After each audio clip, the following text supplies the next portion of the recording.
It's a positive film. It has heroes and villains, and that it essentially is a fun movie to watch. It's been a long time since people have been able to go to the movies and see a sort of straightforward, wholesome, fun adventure. Well, it's a fantasy. It's not science fiction so much as it is space fantasy. And it's about people. It's finally about people and not finally about science. The story, when you actually put it into words, is only so much nonsense to hang a great visual experience onto. It's the stuff that fairy tales are made of. Sort of boiling down religion into a very basic concept. The fact that there is some deity or some power or some force that sort of controls our destiny works for good and also works for evil. Marvelous, healthy innocence. Great pace, wonderful to look at, full of guts, nothing unpleasant. I mean, people go bang bang and people fall over and are dead, but, no horrors. A sort of wonderful freshness about it, kind of like a wonderful fresh air. It's got whatever you want it to be. It's pure entertainment. It's like a roller coaster ride, and it can be interpreted as long as you enjoy it, which is the intention.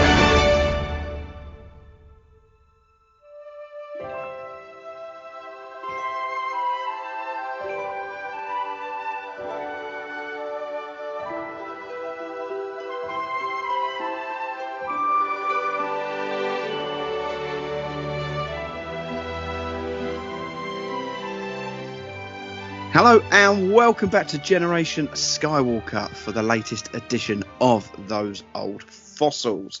And joining me tonight, we've got an elite team of experts to take you through tonight's show. I've got Grant with me. Good evening, Grant. Good evening, lads. I've got Jez with me. Good evening, Jez.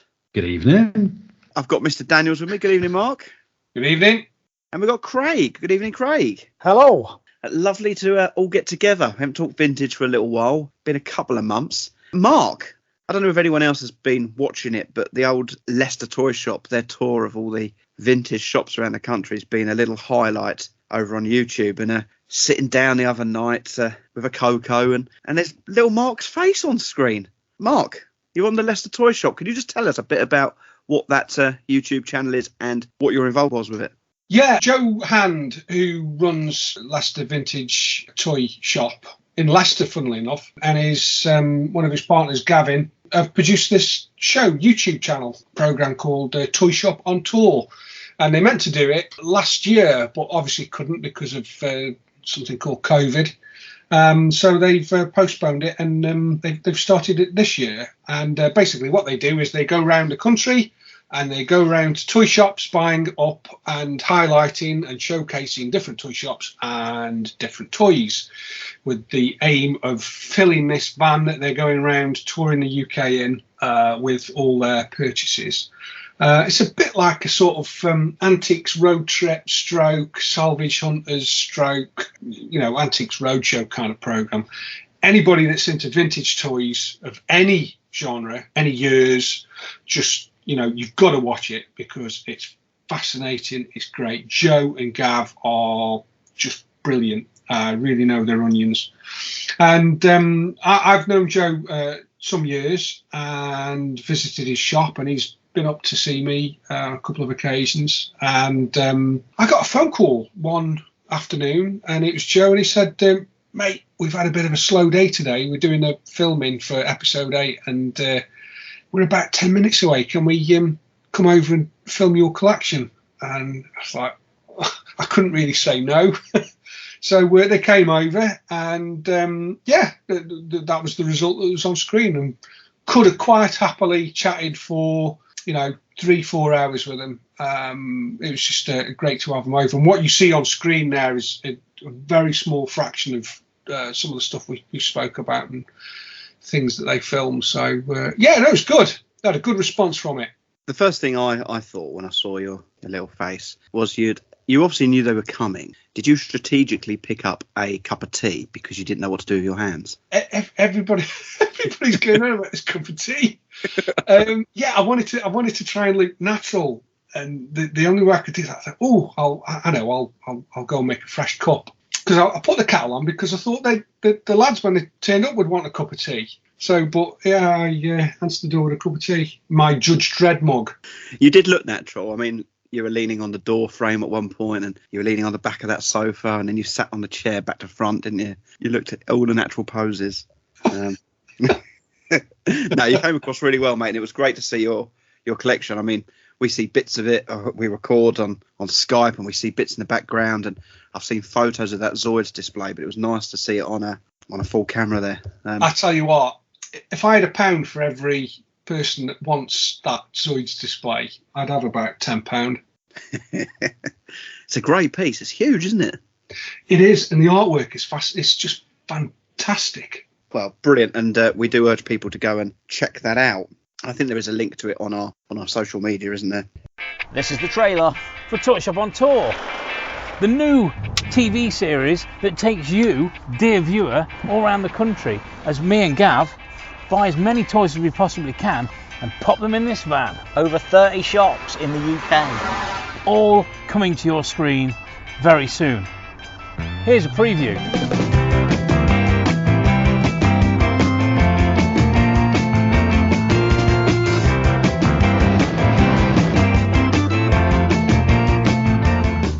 Action figures, dolls, Star Wars, Weird stuff. Transformers, Aliens. Thundercats, bootlegs, He-Man. From all the way down south to all the way up north. East, West, Wales and Scotland. We're covering it all. We'll have rare items And some old favourites. to join me, Joe, Gav and Matt the cameraman as we take this Toyshop On Tour.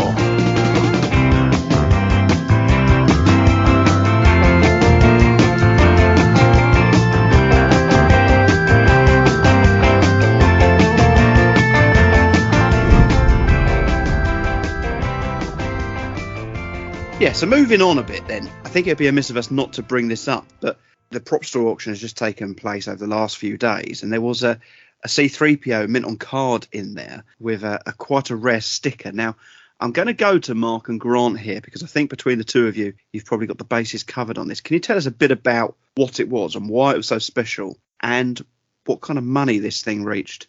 Well, it's a gold, rather large gold sticker, which advertises the fact that it's the 5 millionth Star Wars action figure that Palitoy have sold, produced and manufactured. They were given out. Now, I've got to be honest with you. I had no idea this figure existed, this sticker existed, until it popped up on the prop store site. And Craig Stevens, who wrote the Star Wars Phenomenon in Great Britain book, actually did cover this figure and these figures, because at the time nobody knew whether it was just the one figure that had got this sticker. Where were they available? Were they available en masse to the general public? Was it a Palitoy in-store giveaway, or was it just given to reps? Nobody really knew any history behind it, where it had come from. And apparently they were given away at, was it Heathrow Airport, Grant? Something like that. When the figures landed, or Darth Vader was there and giving figures out, and they got the sticker on. Apparently a couple of guys had sort of chimed in and said they'd got card backs with the sticker on. But this was the first mock that had ever surfaced and certainly been for sale in the open market. And it was on a Palitoy C-3PO removable limbs 45A, which is in itself a very, very, very hard figure to find. And I think what was it, over £11,000 with fees? Yeah, I believe it was approximately 8,500 was the final bid, with an estimation of 2,000 to 3,000. So, I mean, somebody personally, I think that was a good deal. I know we're talking about a lot of money for an action figure, but when you compare it to standard production, some of the prices standard production figures fetch these days, you know, given its rarity, that's the first one that surfaced. A lot of really high-end collectors with very deep pockets don't have an example of this figure in their collection. I think that was comparatively cheap. Did you have a guess, Mark, of what you thought it was going to get before the auction? I did. I thought we were in Palitoy 30 back Boba Fett territory, to be honest with you. I thought we were looking at 15, 20, 25,000 pounds at least, given the fact that it was so rare. But again, there's only a handful of these figures exist. Whether they exist on the same figure or different figures, I don't know. Maybe more will surface in the coming weeks, months, years. Now that this one's been highlighted and probably got a bit of exposure. Yeah, there was comments made that there were more than just this one figure, and if those people have that information, it's such a shame that they decide not to actually give that knowledge and information along with that post. Yeah, it's again, it's some people like to play their cards very close to their chest, don't they? Yeah, because I was thinking, well, when the Vinyl Cape Jabba came up for sale, the Palitoy 12-back one a couple of years back, that went from around about 9,000, which was quite a big deal at the time. I was expecting somewhere around that. Yeah, and again, it's a production figure. This is a production figure, but it's got that added element to it, which just sets it above, far and beyond, a lot of standard production figures. I'd love to see another one come up for sale and see if it is just that particular figure that the sticker applies to. Yeah, I expect to see some customized card backs coming out the woodwork now. Oh, well, I'm sure there will be.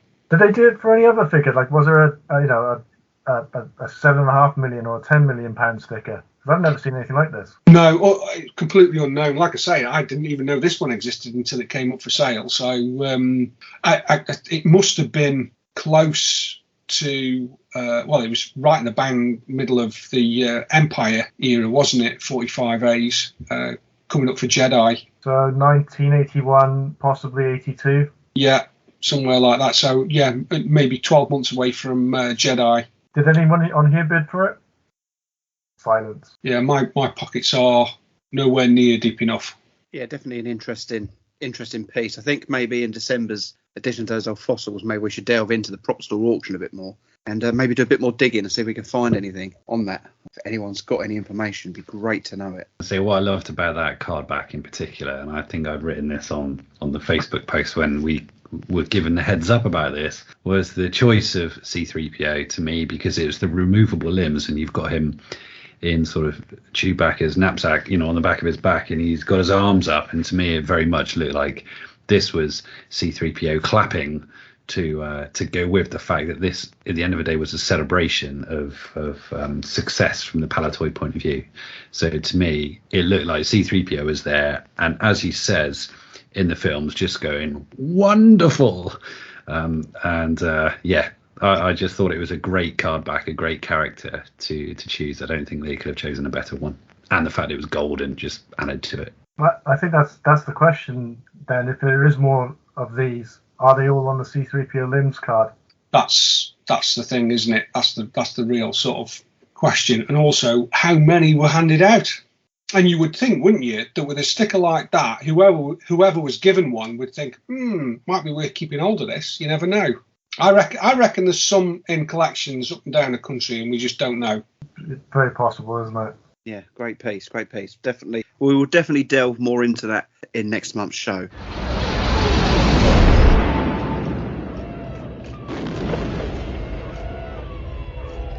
Something that we're all looking forward to. Now, I think the vintage show is where we need to talk about it.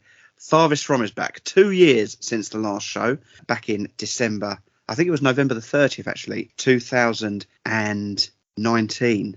We are going to be there as a team. This is the first proper event that we are going to attend as Generation Skywalker.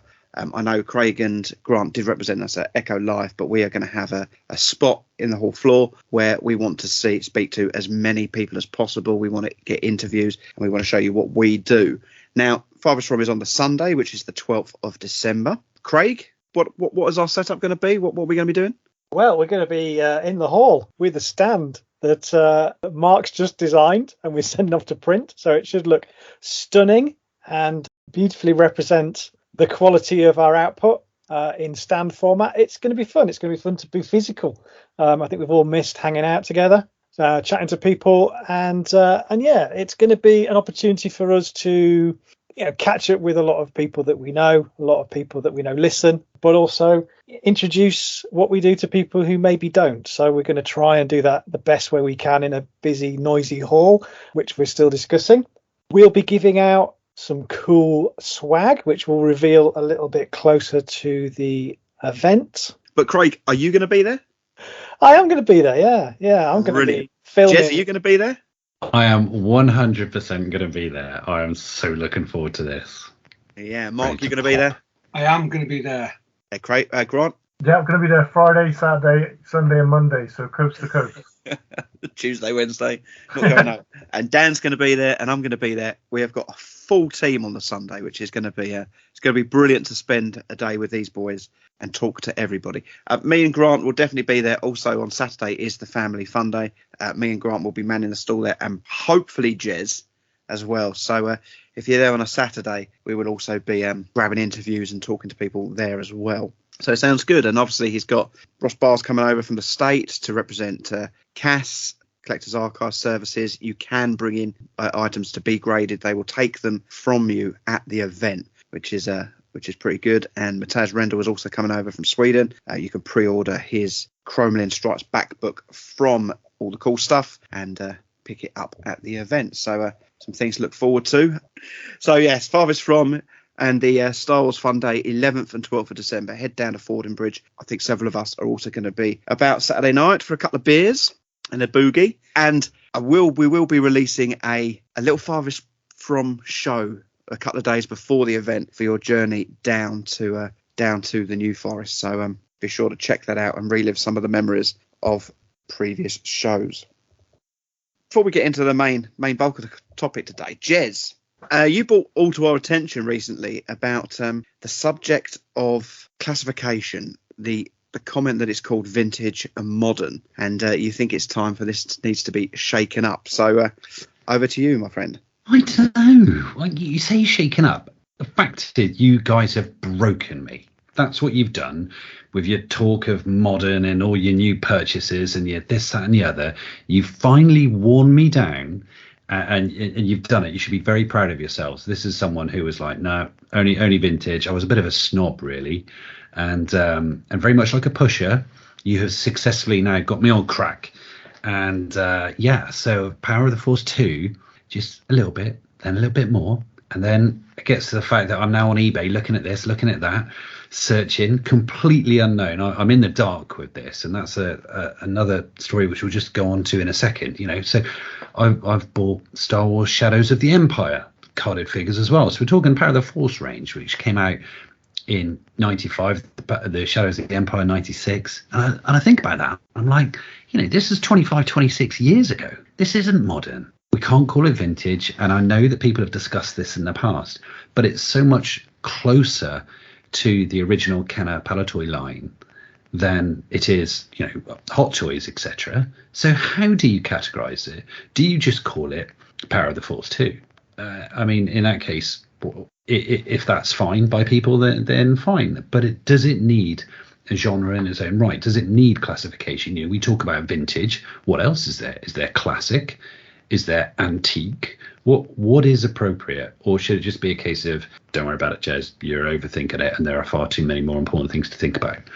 But, from my point of view, if we were to do a series, because I think it needs to be more than just a standalone, it doesn't need to do a whole podcast series, but if we were to do a small collection of Power of the Force collecting knowledge, because let's face it, I am the that TV show An Idiot Abroad. I'm kind of like the equivalent of that guy. I think his name might have been Carl Pilkington or something like that. I'm like the equivalent of that guy for Power of the Force. I'm asking you all these questions, and I just completely don't know. So I was thinking, if you did that as a podcast, do you have it as those old fossils? Do you have it as the modern way? I don't think it is those old fossils, but it's definitely not modern. So how would you classify it? I'm throwing it back to you all now. So here's my take on it. Unfortunately, I don't think the 90s stuff resonates with many people at the moment. I'm not sure it will do. There are some pieces that resonate with people. there's obviously a gap between vintage and what we call modern today that happened in the mid to late 80s. The licensees changed, and a lot of the licensees that got picked up in the 90s ended up producing stuff for the prequels. So I think there is a clear line there. But there was companies like Applause that picked up the license in the 90s, which is basically its original trilogy revamped, isn't it? Even if the films were revamped, the figures were revamped, the mugs were revamped, the costumes, the masks, all that was just revamped and had like a 90s facade on it. But if you were to break it down, I think you'd have to break it down to a vintage line and then use the terminology that was used in the 90s, which was classic. So I would advocate for that, and then you'd have to then create another line there to say from 99 to 2005 maybe, or 2006, 7. That's your prequel, and then you've got your Clone Wars, and then you've got your Disney, your first stage of Disney. So you'd have to break it down into multiple layers. I mean, I would like that, because I'd like to have that sort of promotion of 90s memorabilia. I think there's some incredible stuff there that's sort of dismissed. So to have that as its own little section, because once it gets added to modern, anything that's modern is diluted, because obviously it's been going on for 20, 25 years, so it's heavily diluted and there's not that much interest. But if you start segregating it like you do with the vintage line, you then get a sort of spotlight put on it, and I think that might generate some more interest. I think a lot of people feel quite burnt though, because those who were collecting in the 90s aren't really advocates of the special edition changes, and they're not advocates of the Phantom Menace. And a lot of the 90s was based around the warm up to the prequels and the special editions, and saying that the EU seems to be incredibly popular, even more popular today, I guess, because of what's happened with the Disney era. I'd be an advocate of it, definitely, because in 2050, is Power of the Force 2 still modern? Yeah, absolutely not. And I think also it'd be interesting to see what the other guys think as well. Thanks for that, Grant. With regards to that era, we've got all this nostalgia and passion for the original trilogy and the vintage collection. But now those people, the children who grew up in the 90s and kids were still collecting this, they are going to start getting nostalgic and more nostalgic for that. That's why the prequels are now doing so much better, and those kids who then also grew up with things like the animated series, you look at the Clone Wars, etc., all of those people now are starting to be the ones who are having the disposable income, putting more money into it. That's what Disney are sort of not pandering to, but catering for them as well, because those people who were there, they're now Disney's target audience as well. Disney are hedging their bets and going for all sorts of people. So I wouldn't be surprised if, as young adults, we're talking, say, people who are 15, 20 years younger than us, or 10, 15, 20 years younger than us, they might start buying more and more of these 90s carded figures and action figure lines. So it'd be interesting to hear from them what they want to call it, because to them they wouldn't call it modern. To them it was their childhood figures. So yeah, it'd be very interesting. I think that might be the case when it comes to the prequels, but with the 90s, I don't know. Be interested to see what everyone else thinks on this. I would say the majority of the Power of the Force 2 collections were actually done by the original trilogy collectors who were in their teens and college and university. I have a lad that works for me, and he's about 26, 27 now, and he played with the Power of the Force when he was a child. He was that age group. And he's got tons, and he just refers to it as Power of the Force, not Power of the Force 2. So he's not got that link back to the original Power of the Force, but he always refers to it as his Power of the Force toys. So yeah, I think there was kids out there, maybe not as many though. I think Grant's right. I think it's definitely our generation that got excited by them. Yeah, and I think the 90s is also burdened with a lot of stuff that came out there just wasn't great, but there was some stuff that came out which is absolutely fantastic. So I think a lot of the great stuff is being diluted by a lot of the cheap rubbish that was mass produced and released. Yeah, well, there's that cycle of kitsch, isn't there? So I think there was a lot of stuff out there that's not been through that. It's not had that time to become looked on affectionately. I mean, if you look at some of the things we get very excited about, like Helix, for example, not great artwork, very naive, very cheap, but it's around for long enough, and it's suddenly imbued with this extra value of nostalgia, and it's so bad it's good almost. I think this is a really good debate, and I wonder whether there are clues to where it will go outside our hobby. So in general, sort of collectible terms, antique is something that generally is at least 100 years old. Vintage tends to be things that are around 50 years old in the broader kind of antiquing world. I guess the closest comparable sort of set of parameters to what we're talking about is the comic books. So the comic books have clearly developed this strata of eras. So you've got Golden Age, Silver Age, Bronze Age, and Modern Age. And, you know, where it goes after that, I don't know. These things have to be fluid. But I guess as, you know, people who collect things, we've got an idea of where comics sit. I mean, does anyone want to hazard a guess of what those eras are? So if I said to you Golden Age comics, what years would you put to that? 1960s. 1938 to 1956 is the Golden Age of comics. Silver Age is 1956 to 1970. Bronze Age is up to 1985. And comic collectors consider anything from 1985 to be Modern Age. Well, if you look at the close of Toys R Us, you know, and obviously toys seem to be like the Black Series is very popular with adult collectors. At the moment, the TVC collection is very popular with adult collectors. I wonder if future generations aren't really bothered so much with, you know, physical toys and memorabilia, and that will break down into a period of, like, there was a 40, 50-year period where toys were extremely popular, and that will break down into sort of golden, silver age. Maybe. These are the things that get prescribed retrospectively, aren't they? I mean, we're still kind of working it out, but I think we'll start to see some new terminology, particularly, and for things like eBay, you see 90s stuff listed as vintage. Yeah. People don't know what they've got. So I think the hobby and, you know, the dealers and everybody around it are going to have to sort of start to build some common language pretty quickly for reasons like that. I think classic works, because if you look at classic cars, I think the definition of classic car is technically anything older than 20 years.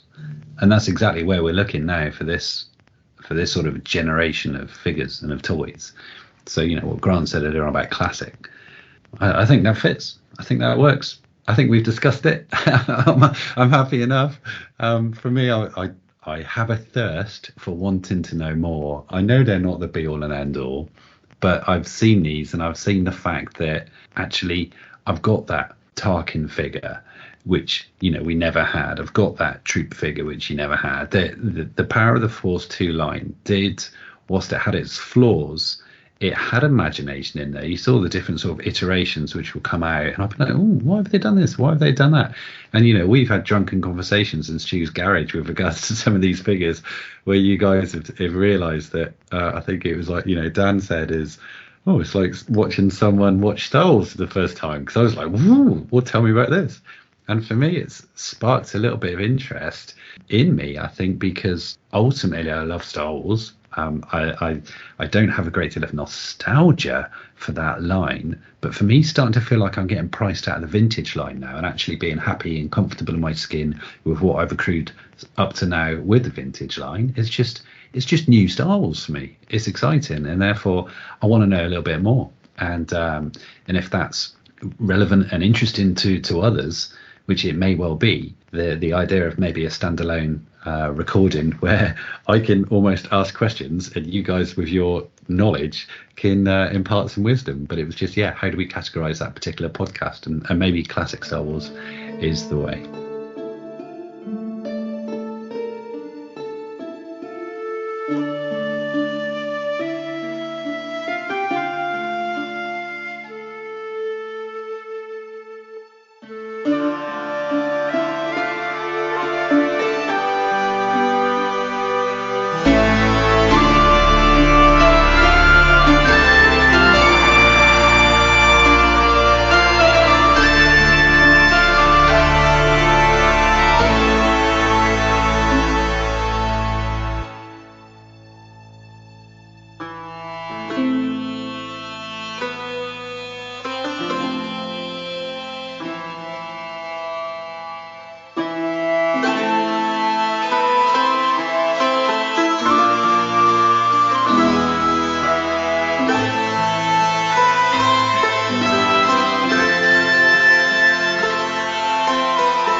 The lovely thing we have here on Generation Skywalker, we release these old fossils, but we have flexibility. We're not tied to doing the same thing each month. So this month, each of the team that I've got with me tonight has gone away and done a small kind of thesis style look at a certain part of the hobby and different areas. Now, two of these have actually coming from blog posts over on generationskywalker.com. And I'm going to go first to Grant, who you did a blog, Grant. And when I looked at the date, I couldn't believe it was the 10th of February we put that out. It doesn't seem that long ago, but, you know, that's the best part of 8-9 months ago.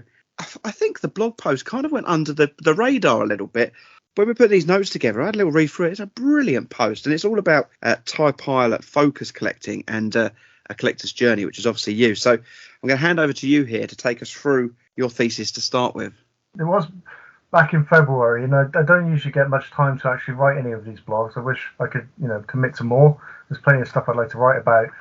What I wanted to do was narrow down the focus of what I was going to write a blog about. So instead of having the full width and breadth of collecting a Kenner action figure, I wanted to narrow it down to a certain type of Kenner action figure. So I think if we can just step back a moment and sort of contextualize where the approach was coming from. This is going back to after collecting for decades, finding the internet Star Wars community, and coming out my sort of siloed collecting and just having my mind blown really by the wealth of information and knowledge out there. One of the things I did stumble across, which I found incredibly appealing, was the concept of a focus collection. The idea is to focus on a certain thing. So it might be you might focus on collecting a certain action figure, or you might focus on collecting something from a certain movie, or you might focus on collecting masks from a certain company. All these different ideas and angles from it. And one of the reasons why I think it really appealed to me is, well, first of all, the focus collectors who had already promoted their collections, fantastic. And cosmetically, it looks incredible. Where you'd have cabinets full of production and pre-production, loose and packaged vintage Kenner figures from the 70s and 80s.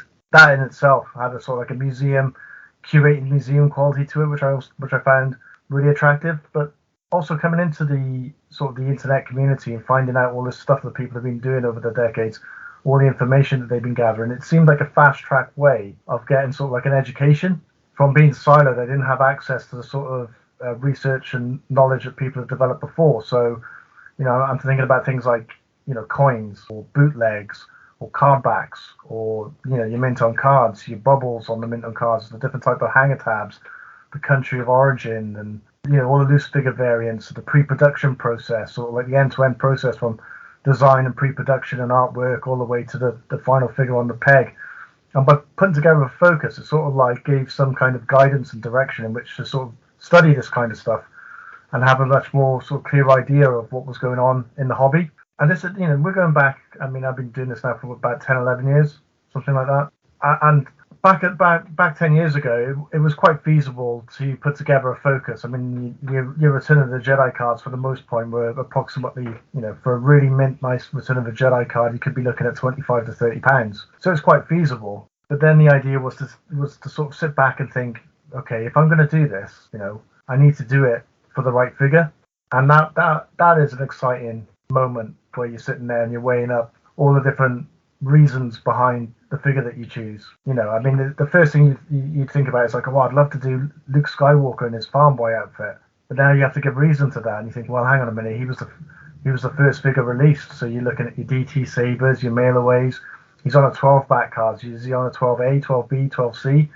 The 20 back cards just in Kenner go up to EF variants, maybe G variants, maybe even more than that. So then you start thinking, well, hang on a minute, if that figure is £550 minimum, on a Star Wars card, and £250 minimum on a Jedi card, or whatever it was at the time, you start thinking, actually, is this even affordable? And then, how many other collectors are going to be looking at Luke Farmboy? It's an extremely popular figure. So there was all these different reasons to consider. And, I looked at sort of Yoda was an interesting figure to me. Attack Commander was another one. Greedo was another one. The Jawa was massively appealing, but I instantly ruled it out because, you got your Vinyl Cape Jawa variants there, and Jawa is almost like Boba Fett. It comes with its own tax. There's so many rare versions of the Jawa, where both loose and in packaging. So I sat there and I'm lying in bed, sort of staring at my ceiling, trying to think of a good idea of which one to come up with. And then I had sort of like a eureka moment of picking the TIE Fighter pilot. And the reason I picked it was my first figure. And I've still got it. So it all made sense. It's like, if you're going to do this, do it for the very first figure that you got. And the great thing about it was it wouldn't commit me to the Star Wars carded figures, which at the time I just thought was way too expensive for me to even go down, especially with the amount of variants involved. But it's the end of the line of the Empire Strikes Back. It gives us the opportunity to have Empire Strikes Back stuff, as well as Return of the Jedi and Trilogo and Power of the Force stuff as well. So it seemed like a lot more feasible than choosing something very early on the Star Wars line or early on in the Empire Strikes Back line. Another thing I think that appealed to me as well is when I started researching the TIE Fighter pilot, that there was gaps in the knowledge. There was information there that I couldn't find out or couldn't source or couldn't get any clear answers for, and that was also intriguing, which meant that I didn't just sort of like ride on the coattails of other people's work. I had to do my own work, and that in itself was appealing because I wanted to add something to the hobby and have that genuine excitement of trailblazing something and a path of discovery sort of thing. So that's basically how we got to the TIE Fighter pilot. It's new Zuckas, 4 LOM, an Imperial TIE Fighter pilot, 3 of 48 action figures from Star Wars The Empire Strikes Back collection, each sold separately. And now, from Star Wars New Revenge of the Jedi collection, it's Admiral Akbar. Not available in any store, but free with 6 proofs of purchase. For many Star Wars action figures, details on specially marked packs at participating stores. Offer expires January 31st, 1983. New 4 LOM, Zuckas, Imperial TIE Fighter pilot, and other action figures, each sold separately, from Kenner's Star Wars The Empire Strikes Back collection. One of the interesting things that came from researching the TIE Fighter pilot was it was released in late 1982, I believe, just before The Empire Strikes Back moved on to Return of the Jedi. In the States, it was issued on a 47 back card, so it was the last Empire Strikes Back card before Return of the Jedi. But after Kenner in America, probably the most second famous company that produces vintage Star Wars figures was Palitoy in the UK. So obviously one of the first places I went to find out what was available was Palitoy. Obviously it's a home nation as well. It's my own country, so I wanted to find out what was available in Palitoy. And I found that the TIE Fighter pilot was available on the Palitoy 45A and the Palitoy 45B, both Empire Strikes Back cards, but I couldn't find any Return of the Jedi. I thought, well, come on, that can't be right. They kind of missed out a major figure from the entire Return of the Jedi logo. And no matter how much I tried, the more I tried, I just couldn't find any information on this figure. I was able to find Kenner sort of 48 back Return of the Jedi TIE Fighter pilot figures with a 9-num Palitoy sticker on the back. So they were definitely imported into the country. But it just seemed like this glaring omission that something like Palitoy would not be issuing Return of the Jedi TIE Fighter pilots. Moving on from that sort of investigation, I looked at General Mills, who was sort of issuing the figures in Germany, and I found out that they also had a 45 back General Mills Empire Strikes Back TIE Fighter pilot, but also I couldn't find any Return of the Jedi ones. So there was a symmetry there. I just that really stuck out to me, something that was quite interesting. So I continued searching the best I could, and it's all possible that you can just miss these kind of things, and just because I haven't seen them doesn't mean that they're not being traded on a daily basis, but I was quite heavily into sort of monitoring the market and looking for these. Not so much anymore, but back a few years ago, definitely. So I couldn't actually find one at all, or any evidence of one. I had heard that the Return of the Jedi did actually appear on the General Mills card, but I hadn't seen anything about it. I couldn't find any examples of it. I couldn't find any card backs. But back in, I think it was February, I was on Facebook, and I wasn't on the Facebook page where this was posted. Someone had commented on it. A friend of mine had commented on it from Germany, and because he'd commented on it, it appeared in my thread, and there was a picture of about maybe 30-40 carded figures that were laid out, and they were laid on top of each other, so you could only see the bubble. And I looked at it, I just gave it a quick scan, and I recognized there was a TIE Fighter pilot there with a tri-logo bubble on a single logo Return of the Jedi card. So this meant 3 things straight away. First thing, this is the first time I've seen a tri-logo bubble on a Return of the Jedi card. So instantly that's a massive success because it's something new. Secondly, it could prove that there was a Return of the Jedi TIE Fighter pilot on the Palitoy card, or there was a Return of the Jedi figure on the General Mills card. So we had all this genuine excitement of sort of like oh, but at least we know that there's a tri-logo bubble on a single logo card, but what is it? And is it real? So I contacted the seller who's in Germany, and he's got a webpage, I think it's called Strong Vision. And I contacted him immediately and said, what's happening with this card? I'm quite interested in this. And he said that unfortunately it had sold 24 hours before, but he was kind enough to send the pictures of it. So the bubble had detached, but it was the original bubble. So it's original bubble figure and backing card, and it proved to be a 45 back Return of the Jedi General Mills card. So it proved the existence of the General Mills card. And I was like, well, that's no problem. I was just happy to have the evidence that it existed, and I could finally say, wow, it did exist. I hear rumors, way more rumors about General Mills Return of the Jedi TIE Fighter pilot than any Palitoy, but still, I just never had the evidence in hand. But then he was like, well, I've got a carded version as well, and he said, I think it's the only carded example. I'd like to see some pictures of that as well. So he sent us a few pictures and then offered it to us, but it was well outside my budget. So I'm gonna, stop my monologue a sec, maybe just push this out to the team. I was wondering if we could just do a quick roundtable. Any ideas what you think a Return of the Jedi General Mills TIE Fighter pilot on the card would be? Absolutely no idea whatsoever. I'm glad you said that, because I have no clue.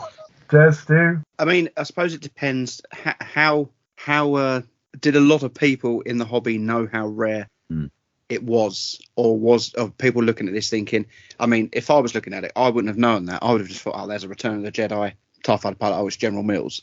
I wouldn't have clicked to me that they'd never been seen before. So I suppose it's that knowledge. If you just asked me how much, I would have said 300 quid. But with what you've just told us, I'm going to add a naught to the end of that because rarity goes a long way in this hobby.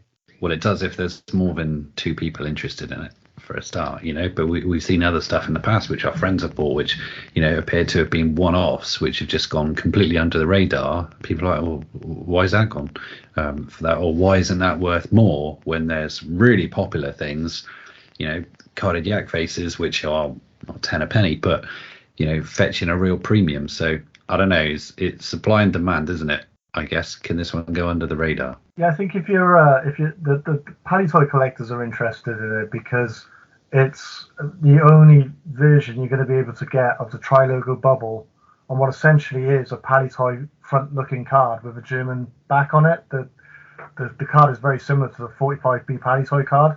So some certain hardcore Palitoy collectors are interested in it, and anyone who's interested in General Mills or card back collecting, they'll be aware of it. But there's 97 odd figures or whatever, so that it's quite easy for it to be diluted and go under the radar. But he did offer it to me, and he wanted 7,000 euros for it, which would be great. But if I stand it up in the cabinet next to my two different 45B Palitoy cards, you wouldn't really know the difference except for the Jedi logo. So I was like, it's a bit too much. I couldn't justify spending that kind of money. It's too much. But at the same time, it was fantastic to see it. It's like, wow, and he said that it's the only one he's ever seen, and this guy is churning out a lot of fantastic, rare collectibles from all different sort of toy franchises and licensees. So I took his word on it, and I think it is pretty rare. But I contacted the person who bought the bubble and the card back, just to have a chat about it, to say have you found any more of these or anything like that? And he said, yeah, actually, I've purchased this to upgrade from my card back. So I've got the bubble now and the figure to go with it, but I've got the card back, and I've had that a couple of years. Would you be interested in buying that? So I ended up buying the card back off him. So there was a silver lining at the end of the day, and I was like, "Well, nice.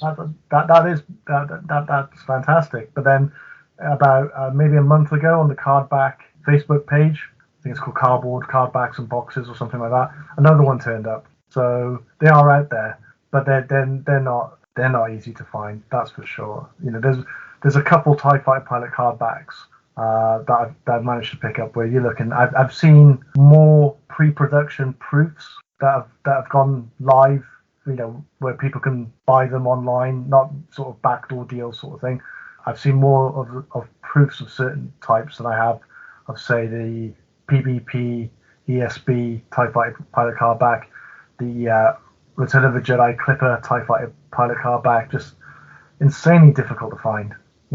One or two in the last 10 years have popped up. Not that many at all, which is a lot more than some of the proofs that I've seen come up for sale. Mate, it's a great Focus. It's an awesome figure. How do you feel from a Focus collector point of view now? I know, people can go into sort of peaks and troughs with regards to their collecting, and that's completely cool. But are you cooling on TIE Fighter Pilot a little bit more now, or have you got to the stage where you think, well, apart from that, I've almost got everything, or where are you with your TIE Fighter Pilot Focus collecting journey? I just refuse to pay for it. So, the stuff that I was picking up 10 years ago, I was happy to pay the price for it. I'm not happy to pay the price. So if I was picking up common Empire Strikes Back, Return of the Jedi Kenner figures for 50, 60 quid maximum, and now they're 250, 350 pounds, I'm not paying that for it. I think it would be insane to. I don't have any joy in paying full price or 3 times the price for something I just don't think is that rare. So I've kind of cooled on it a little bit, but I was fortunate to pick it up when I did, and we were able to amass quite a collection. If the prices were still as they were 5-10 years ago, there's another 2 figures I would like to have done a Star Wars figure and a Jedi figure to go with the Empire figure and do 3 runs. That would have been for me amazing, but I wouldn't do that now because I'm not paying that money. But it's nice because every now and then something does come along. I dug out the card backs today to do some research for this podcast, and there's some really common card backs I still haven't picked up, so you can still have fun with it. But we were picking up loose TIE Fighter pilots for, I showed you a box of loose TIE Fighter pilots earlier, picking them up for, the beaters for £1 to £3 each. I was going to a convention and buying like 10 TIE Fighter pilots, for 30 quid. What was your plan for that? So the plan was to use it as because the idea at the same time of coming into Focus collecting, people would introduce me to army building, which I thought was quite interesting. But I was thinking about having them as either as an army building shelf or to use them as sort of like the framework to go around the cabinet, the size and backing of the cabinet, which you would have your carded figures within. So almost like a panels but figures. So there must be like a few hundred TIE Fighter pilots in that tub you shared online with us the other day. I mean, there must be some variants in there. Is that a temptation to go through and just start, looking through and cataloguing the loose ones? Yeah, so with the TIE Fighter pilot, I'm not going down into, I know this, since I've left loose collecting, because I've pretty much got everything I wanted, I know they've gone down into subcategories of which factory was producing these figures. I only go as far as the COO. And there's only about 4 or 5 different COOs on the TIE Fighter pilot, and 99.9% of TIE Fighter pilots are the made in Hong Kong one. So one last question then, because you shared on your blog the photograph of your original TIE Fighter pilot figure that you had as a child. If that was on your desk and you knocked it off into that tub of hundreds of beta TIE Fighter pilots, would you be able to pick it out? Yeah, I would. It's probably the most played one out of all of them, mate. And it's actually what I did is I've actually got that cased. So there's a couple of them I've got cased. There's some odd variants, like there's like a Lily Leddy TIE Fighter pilot it's got the arms and legs of an Emperor's Royal Guard, but it's been painted as a TIE Fighter pilot. There's all kinds of weird, bizarre stuff you come across, or ones with I've got one with an unpainted hand, and it's all bits and bobs of crazy stuff. But it's not the same. I mean, you used to be able to go on the forums 10 years ago and wacky stuff used to come up all the time. I just don't. Maybe I'm just not spending as much time on the Facebook groups or anything. But yeah, but that one figure, just as soon as I thought TIE Fighter pilot, it's your first figure you ever got, and you've still got it. I mean, everything lined up. But I think it's a popular figure as well with collectors. It's a nice sculpted figure. The car back is good fun. And there's also, you can do offshoots from it as well. You could do like the TIE Fighter Kenner, toy. You could do the die casts from it as well. You could do the micro collection from it as well. There's bits and bobs of pre-production stuff you can do from it. It's been an exciting journey, but one of the exciting things was just not having that information. Where if you went to some of the more popular figures like the Jawa, there was a lot of information about it straight away. But the TIE Fighter pilot, I couldn't find out if there was no Palitoy. I couldn't find out if there was no POC or what the status was with the PvP. And the PvP journey is probably more interesting than the General Mills story, but I'll probably leave that for another time. It is a great character. I know we want to move on, but I think one of the reasons why it's so good is because you know Star Wars, Empire, Jedi in all of them, and then very much part of also Force Awakens. You know, when you saw that trailer, when you heard the sound of the twin ion engine sort of struggling as it then left the hangar, it's a classic. It's a real sort of staple of Star Wars, isn't it? The TIE Fighter pilot and the TIE Fighter itself. I just think you chose so well. I really do enjoy that figure a lot, mate. I'd like to do it all again with another figure, but not at today's prices. Because it's so much fun. I don't know. I mean, it's not for everyone. Everyone might just look at a cabinet with the same figure in and consider it boring. But I went online the other day and I saw someone had a massive FX7 collection. I've never been interested in the FX7 figure at all. I find it quite boring. But when I saw that collection, the way it was curated like a museum piece with 30 or 40 card backs in there, pre-production stuff, artwork, all that kind of stuff, it looked phenomenal. Absolutely phenomenal. It went from like a figure I wasn't interested in into, something I would easily consider if I'd love to have that collection. It was incredible. I think your collection's amazing anyway. I'm sure there's plenty of posts about it online. I will urge people to go and check out the blog post. There's some images in there to go with that story. It's a brilliant story as well. Go and check it over on Generation Skywalker. Just click on the blog section and you'll find it about halfway down. It is titled A Collector's Journey. Grant, what I would love to do with you actually, when we release this podcast, when this comes live, maybe for the 7 days that follow it, maybe each day, just maybe one item from your TIE Pilot focus with a very small paragraph. Be nice for a week to have a look at the TIE Pilot and see a few different bits out of it. Yeah, that's possible. Challenge. That's definitely possible. Wonderful. Well, thank you, Grant. Brilliant stuff, mate. Trained to fly the Imperial Navy's full range of TIE fighter models, these sinister-looking pilots were subjected to intense, self-seeking training. In fact, only 10% of TIE fighter cadets actually graduated with commissions, making them prideful yet arrogant. But looking past their notorious superiority complex, each took great pride in their respective TIE fighters, even though they lacked both hyperdrives and deflector shields. Moreover, at the expense of their own survival, TIE fighter pilots were conditioned to complete their assignments at all costs. This is what made the Imperial Navy one of the most competitive corps in the entire Galactic Empire. So, while reinforced helmets and self-contained flight suits, which were worn in the event of system malfunctions, gave them an unremarkable appearance, TIE fighter pilots not only took great pleasure in flying, but they were incredibly agile, fearless, expressive, and all too willing to make great sacrifices.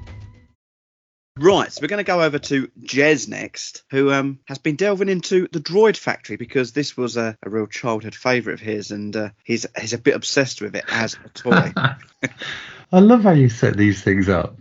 Jez, right, you know nothing about the Droid Factory, so look into it. But what do you know about it now, Jez? Well, a little bit more. In fact, exactly. If we go back to the beginning of this podcast, you said, I'm here with a lot of experts today, and I thought you were going to follow that up with, and Jez, and I nearly did that myself, because I do feel that I am, as I said, the idiot abroad sometimes when it comes to Star Wars type stuff.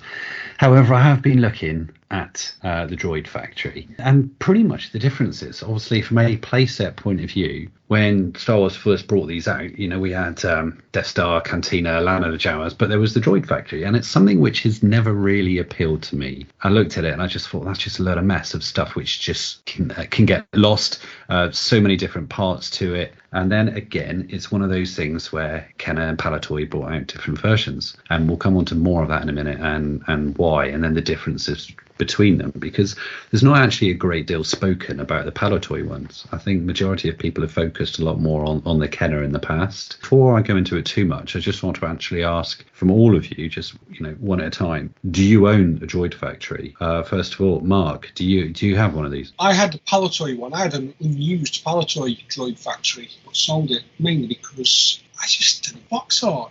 Right. Okay. Yeah. Generally, I always think Palitoy box art is better than Kenner box art. In terms of the Droid Factory, no, I have to go with the Kenner one.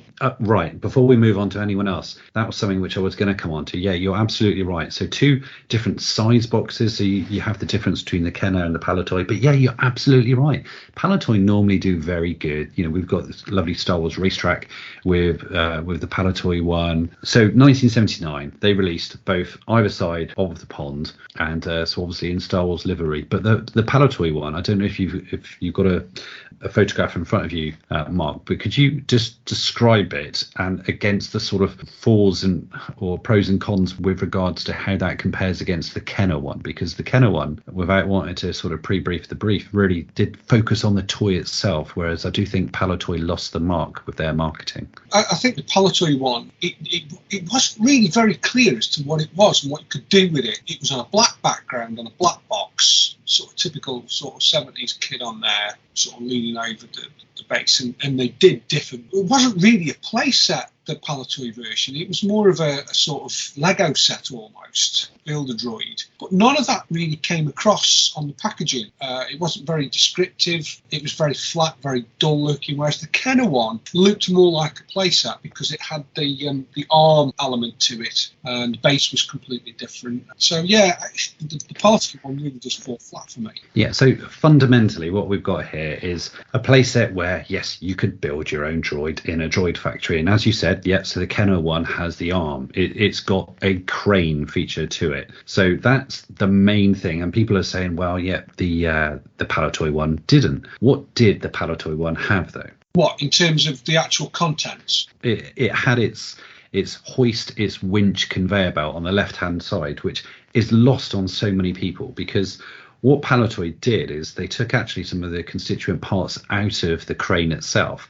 So the pivot part of the crane, if you think about how you can draw a hangman on a piece of paper where you've got your vertical and then your horizontal, the pivot point which joins those 2 points, that was actually then turned into the wind-up winch on the Palitoy version. And the hook which then came down from the crane itself, that was also reused by Palitoy to have the hook at the bottom of the winch device. So they were reproducing different things. Also, what you had with the Palitoy one is a vacuum-formed plastic base, far cheaper than the more solid, stable one which Kenner had used. And that, again, one of the thought processes to having the not having the crane anymore is because the base just wouldn't have been up to the job. However, you can see it that if you had the Palitoy one, yes, it's got a little winding mechanism where you've got a winch and you can have one of your wheeled droids or tracked droids pulled up the little conveyor belt instead of having the crane device. But what Palitoy did do, and what they did do very well, is that the stickers were increased massively. Rather than just have one sticker on the side of the Kenner one, which pretty much looked like the Kenner one had been completely forgotten about stickers. So apart from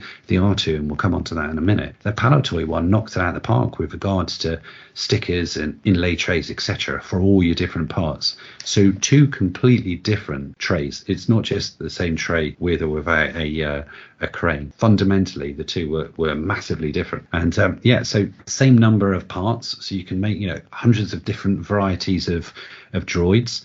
Both of them came with their own blueprints, be it Kenner or Palitoy specific blueprints, where you can have the different droids or put them together for one big monster droid. But yeah, absolutely, mate. I don't blame you for saying that the Kenner box art is far better. I mean, if you looked at it from a percentage point of view, when you were looking at the Palitoy, the actual Droid Factory itself probably only takes up about 20% of the available printing area of the box, whereas on the Kenner one, it's zoomed right in and it's just the Droid Factory with some Jawas, C-3PO and R2. Then on the later edition, with when Empire came out, both on the Kenner American one and the Kenner Canada one, you also had Obi-Wan Kenobi and Luke Skywalker.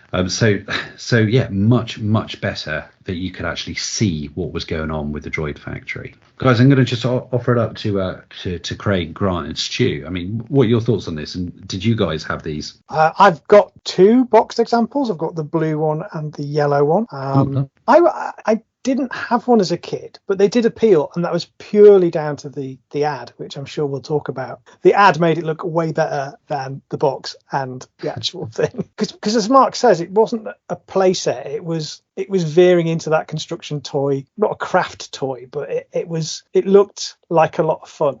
The ad appeared in Star Wars Weekly and Look-In and things like that, and it's a very simple one. It's a third of an ad that's advertising the Cantina and Land of the Jawas, but it's a super clear line drawing of all the bits you get laid out, so it does a real good job where the box fails. So it's a super crisp, almost technical drawing. You can sort of see all the bits on there, and I'm just going to read out the speech bubbles of C-3PO just to demonstrate how ahead of its time it was. This is the new Palitoy Droid Factory. You can create hundreds of different looking robots, and you can even build 5 at a time. I'm sold. R2, come away from there before you get yourself recycled. Craig, can you also do the speech bubble for R2-D2 as well, please? Yes, just one moment. Let me prepare myself. La la la la. Beep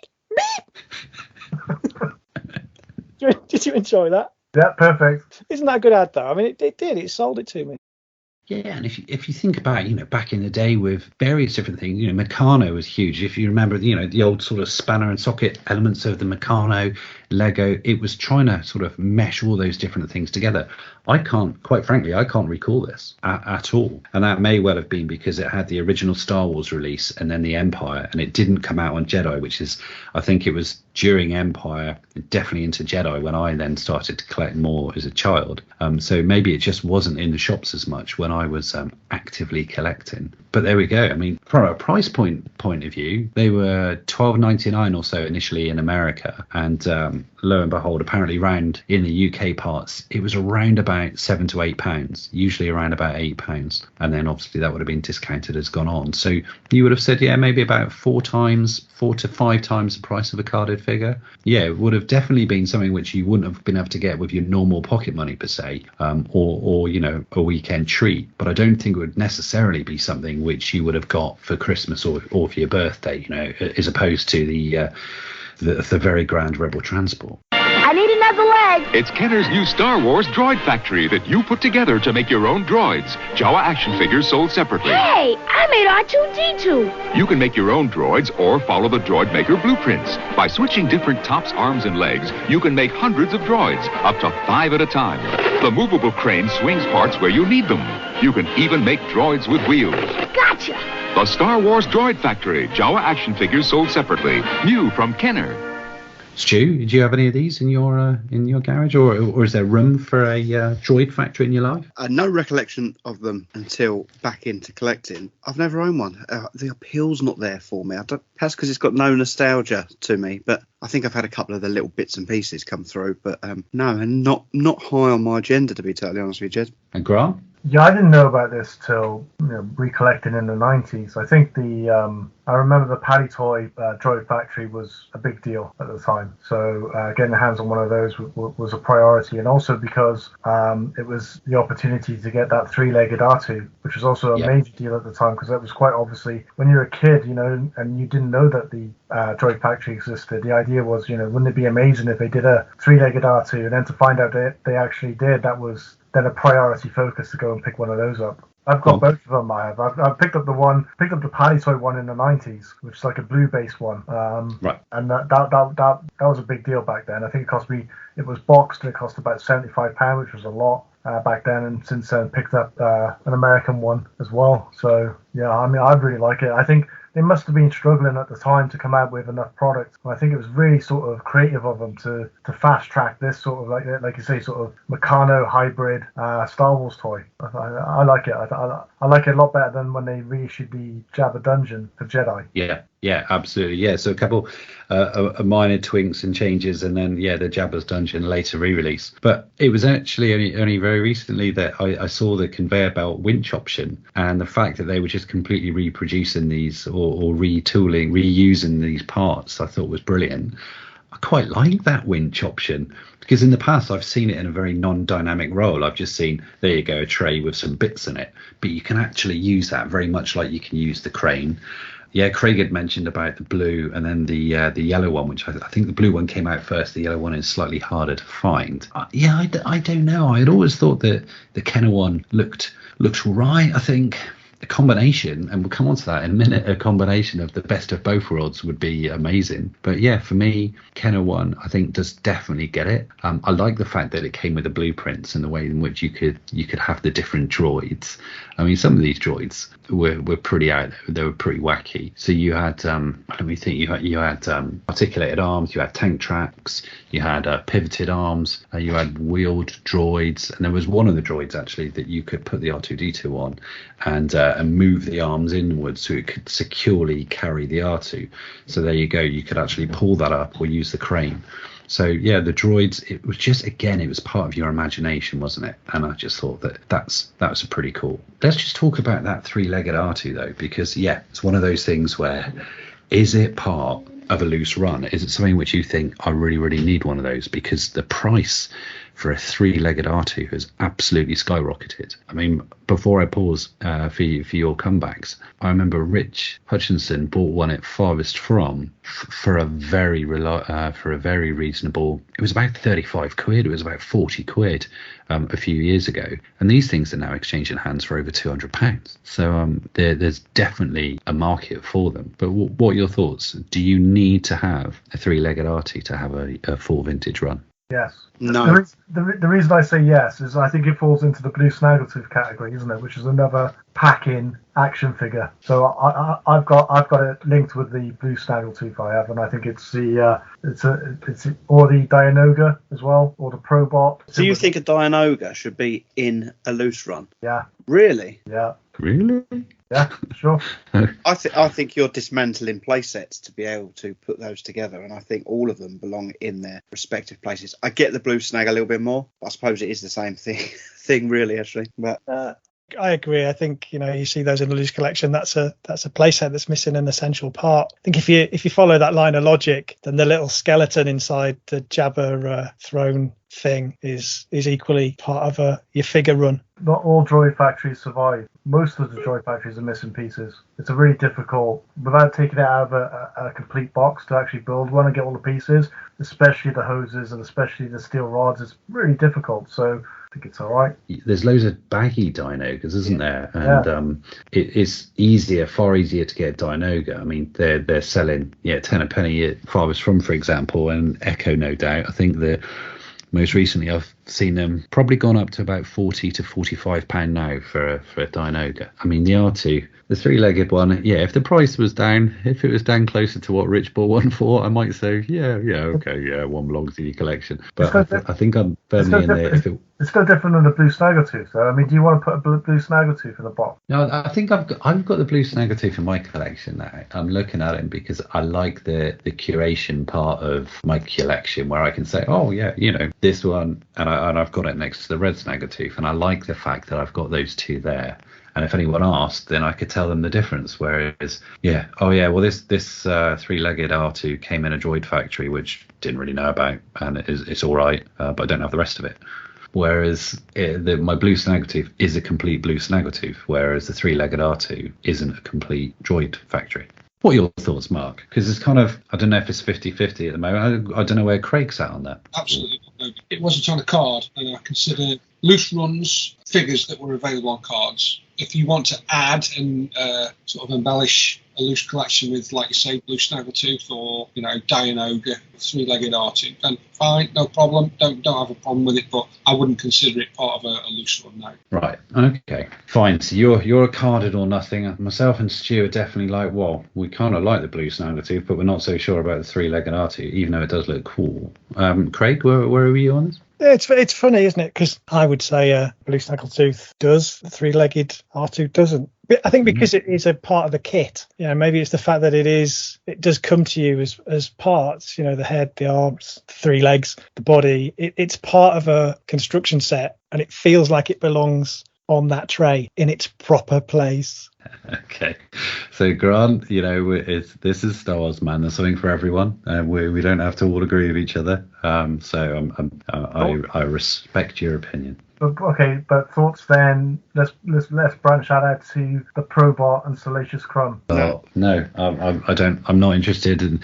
I love the Probot as part of a playset, but I wouldn't separate it from its playset. It's the same. I mean, you're throwing the Dianoga in a loose run, so that means you're throwing in the Wampa, the Tauntaun, the Rancor, and Jabba in a loose run as well, yeah? Because they're all creatures. And a jetpack. Possibly, yeah. Your face. I'm not going to protest more Star Wars. Yeah. Yeah, well, I do like it. However, would you then, if you said, right, yeah, got my three-legged R2, then we go into variants. Now, I've heard about variants now. I know that Rich, when he was talking about his R2, he was like, right, is the three-legged R2 a Palitoy one or a Kenner one? Because if you think about it, and if you go back to what I said earlier on about the differences and the massive differences between the sets, well, Kenner had a very small sticker sheet with the sticker which goes on the left-hand side of the Kenner tray and the R2-D2. And then Palitoy had completely re-engineered and different stickers. So therefore, it's a completely different sticker sheet. And I believe that the sheen is slightly different.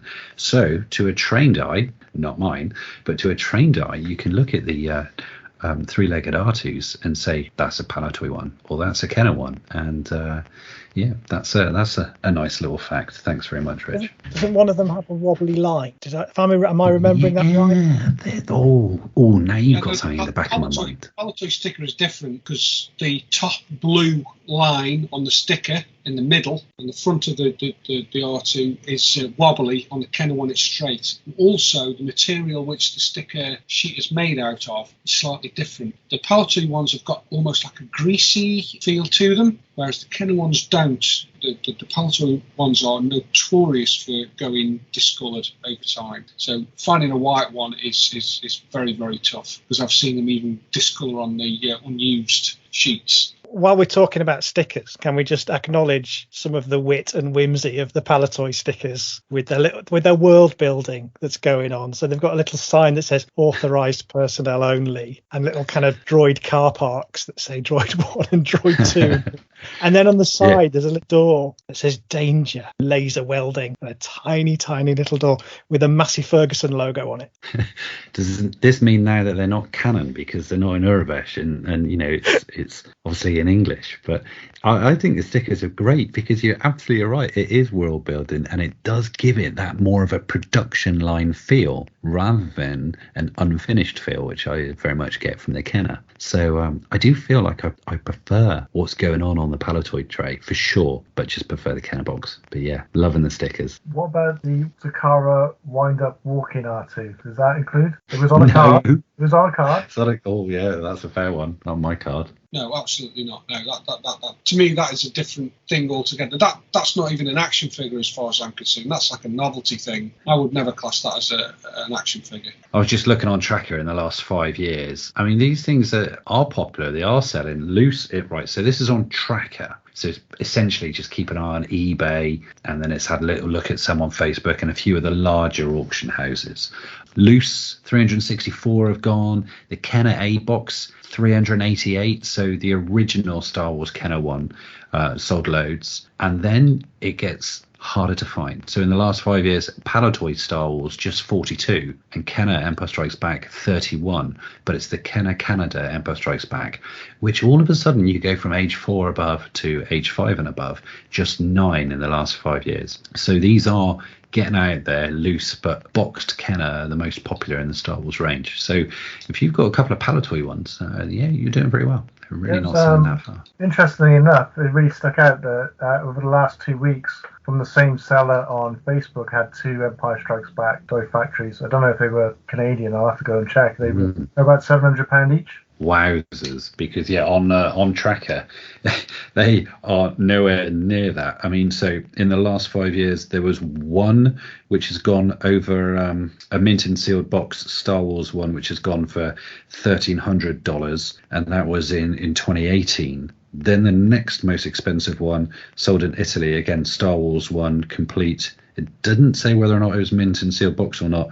That was $1,000. And then we've got Germany, €700, which is about £600, and then 537. So in the last 5 years, there's only been 2 which have been more expensive than 700. They're saying that the average price of them is just 69. Now, if I remove, if I took loose out of that equation, and so just got rid of the 2 loose options and just said, right, here we go, and this is what I love about Tracker. So I'm just going for boxed ones now. Yeah, the average price of a boxed Droid Factory is £94. Now, I'm sure that's not necessarily complete, but even if it didn't have the R2, that's it's not £700 worth. So just did a quick scan of the Facebook pages. I found the Canadian Empire Strikes Back Droid Factory box, $200. Nice. Oof. Rare as hen's teeth, that. Oof. Hang on a second, that can't be complete because people are spending more than that on 3-legged R2s. Haven't they, I don't know, I mean, I've got no idea what I'm talking about here, but haven't they sort of redone the Droid Factory at Disney with sort of like a droid builder? Yeah? And I love it. And this, earlier on what I said about, it'd be great if you could have the best of both worlds. So, yeah, I mean, I can share with you some images, but what they've done, so this, if you had asked me this question a couple of years ago, like, have they remade the Droid Factory? Then, yeah, we would have just said no. And there was nothing else to come out. However, so this was came to Star Wars Celebration in Chicago. There was the first look of this, and then in April 19 it came out. So this is exclusive for Disneyland Star Wars Galaxy's Edge. So if you imagine a box which just looks almost like someone from The Apprentice would have designed it, because there's no big Star Wars graphics on it. It just says the Droid Factory. And there's just a tiny little Star Wars logo on the rear. It's fantastic because, yes, it's got a crane. It's got various different things going on it. It's got doorway, arch, water basin, a water basin for cold water, water basin for warm water, and a rack and a drying area. And also, this is just... I mean, you can tell the excitement in my voice now, but colour changing gonk droids, depending on whether or not you've got them in warm water or cold water. So they could then act as spy droids because you can quickly disguise them into a different colour.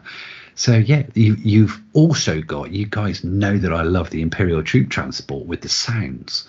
This thing's got 4 sounds as well. So it's got lights, it's got sounds, it's got a little drying area which look like they've got fans. I mean, you can turn the fans by hand. They're not powered, so water can just drip down. But 2 little baths for your droids. You imagine there C-3PO in his oil bath. I think that's what it's meant to look like. It's a great piece. It's far better than any of the other modern things which I've seen have come out. Certainly better than the gantry in Bespin.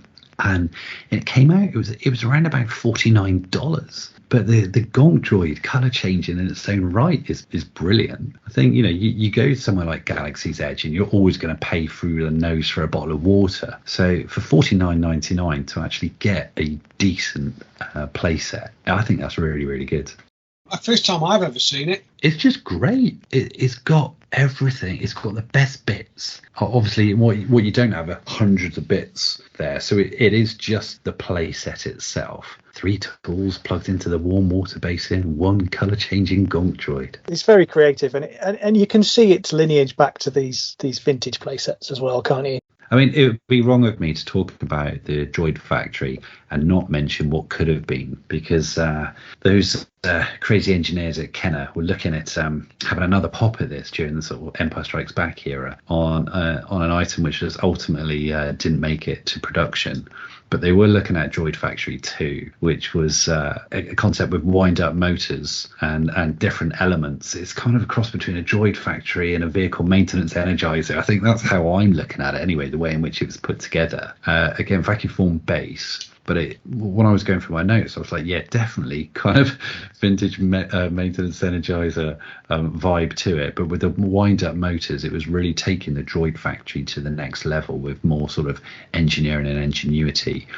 But from memory, what you were looking at, the original price of $12.99, I think they were looking at something like 4 times as much for this re-engineered one, and just ultimately it was a case of no one's going to spend that when they can buy something which was actually in the movies. It was now getting comparable on a price point to an ATAP or Millennium Falcon. So it was just we're unfortunately we're going to shelve that. But on the Star Wars Collectors Archive website, there's some fascinating imagery, which hopefully on the enhanced version of this podcast we can add for you.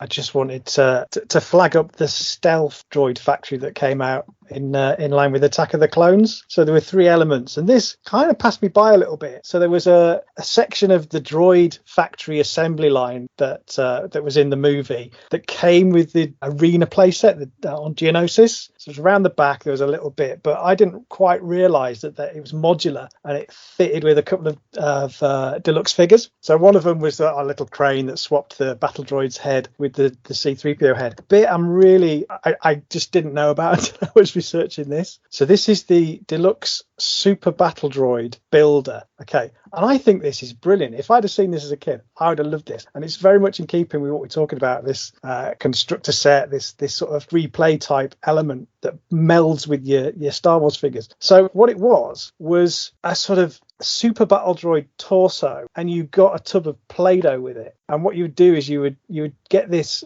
Play-Doh and you'd sort of smush it into the framework of the battle droid, and there was a press that came in the pack. It was like a carded pack, and you would press the press down, it would mold the Play-Doh, trim off the excess, and you'd have this Play-Doh, half action figure super battle droid. Was anyone else aware of this? This just completely passed me by. Nope. 2002 super battle droid builder with droid factory assembly mold. What a cool little thing. So cool, you're now going to buy it. It does look. It's crackers. The Play-Doh's called Star Wars Quick Steel, sort of a bluey, metallic-y Play-Doh to match the frame of the battle droid. That is the business. That's ace. I'm surprised Skinner's not got that in his collection somewhere. He's going to get it now. He's going to hunt it down. Do you think there's a link there where George Lucas looked at that Kenner droid factory and thought, well, one day I'm going to put Natalie Portman in a movie and have her jumping around one of those? Be nice to think so, wouldn't it? And that is all I have on the Droid Factory. Am I going to rush out and get one? I don't think I'm going to rush out and get one, because most of them out there now don't have a 3-legged R2, because people keep on taking them on their own, thinking they need them for part of a vintage line. But if one did come along at the right price point, I'd probably get one. But blue Palitoy, yellow Palitoy, Kenner, I don't know. Thank the maker. This oil bath is going to feel so good. I've got such a bad case of dust contamination I can barely move. Okay, so on to the next piece then, and we're going to head over to Craig next. Now, people may have seen his blog. This is a great topic. You've had a little look at the Look-In comics. Is it a comic or a magazine? Magazine, isn't it? It's a magazine, yeah. Yeah. Over to you, Craig. I think anybody who's got an interest in collecting vintage Star Wars will have come across Look-In at some point, and whether that's just been one of their eye-catching covers or an ad, or maybe the Letraset promotion. That's a real crossover piece from 1978. That's a magazine I've had in my collection for a long time, and it sort of started me on a bit of a journey to explore Look-Ins a bit more, and like all my collecting journeys these days, it has ended up in a massive blog. So yeah, we've got part 1 and part 2 of a blog at generationskywalker.com, and it's entitled These Are the Mags You're Look-In For. So I think it's worth just doing a little bit of background for anybody who's perhaps overseas, or indeed anybody that's under 45, because I think there's some specifics about this magazine that we probably need to get into for people to have an appreciation of it. So back in 1977, 78, the UK had 3 television channels: BBC 1, BBC 2 and ITV. And if you wanted to know what was going to be coming up on the BBC, you would have to go and buy a weekly magazine called the Radio Times. And if you wanted to go and see what was coming up on ITV, you would have to go buy a magazine called the TV Times. And these channels were funded very differently. The BBC was publicly funded through TV license, whereas ITV was financed through advertising. And because of that, they had slightly different flavours. So in really broad terms, the BBC would put out things that were slightly more worthy than their commercially funded rivals. So as a kid, BBC would give you very middle class Blue Peter, whereas ITV would give you the slightly hipper Magpie. And on Saturday mornings, where you got Swap Shop on the BBC, you got the anarchy of Tiswas. So these things were very differently flavoured, and that was reflected in these listings magazines. So the Radio Times, I remember my grandparents getting the Radio Times, and it had a very broadsheet Sunday supplement feel to it, whereas the TV Times was a lot more sort of populist and bright and in your face. And what the TV Times had as an offshoot was a sister magazine, which they dubbed the Junior TV Times, and that was Lookin'. So what Lookin' got to do above magazines of that day and age, which were, you could get pin-ups from your favourite pop stars, film stars, sports stars. Everybody did that. But what Lookin' did is it had access to some very specific properties. So it was able to produce comic strips of popular ITV shows at the time, which is something you couldn't get anywhere else.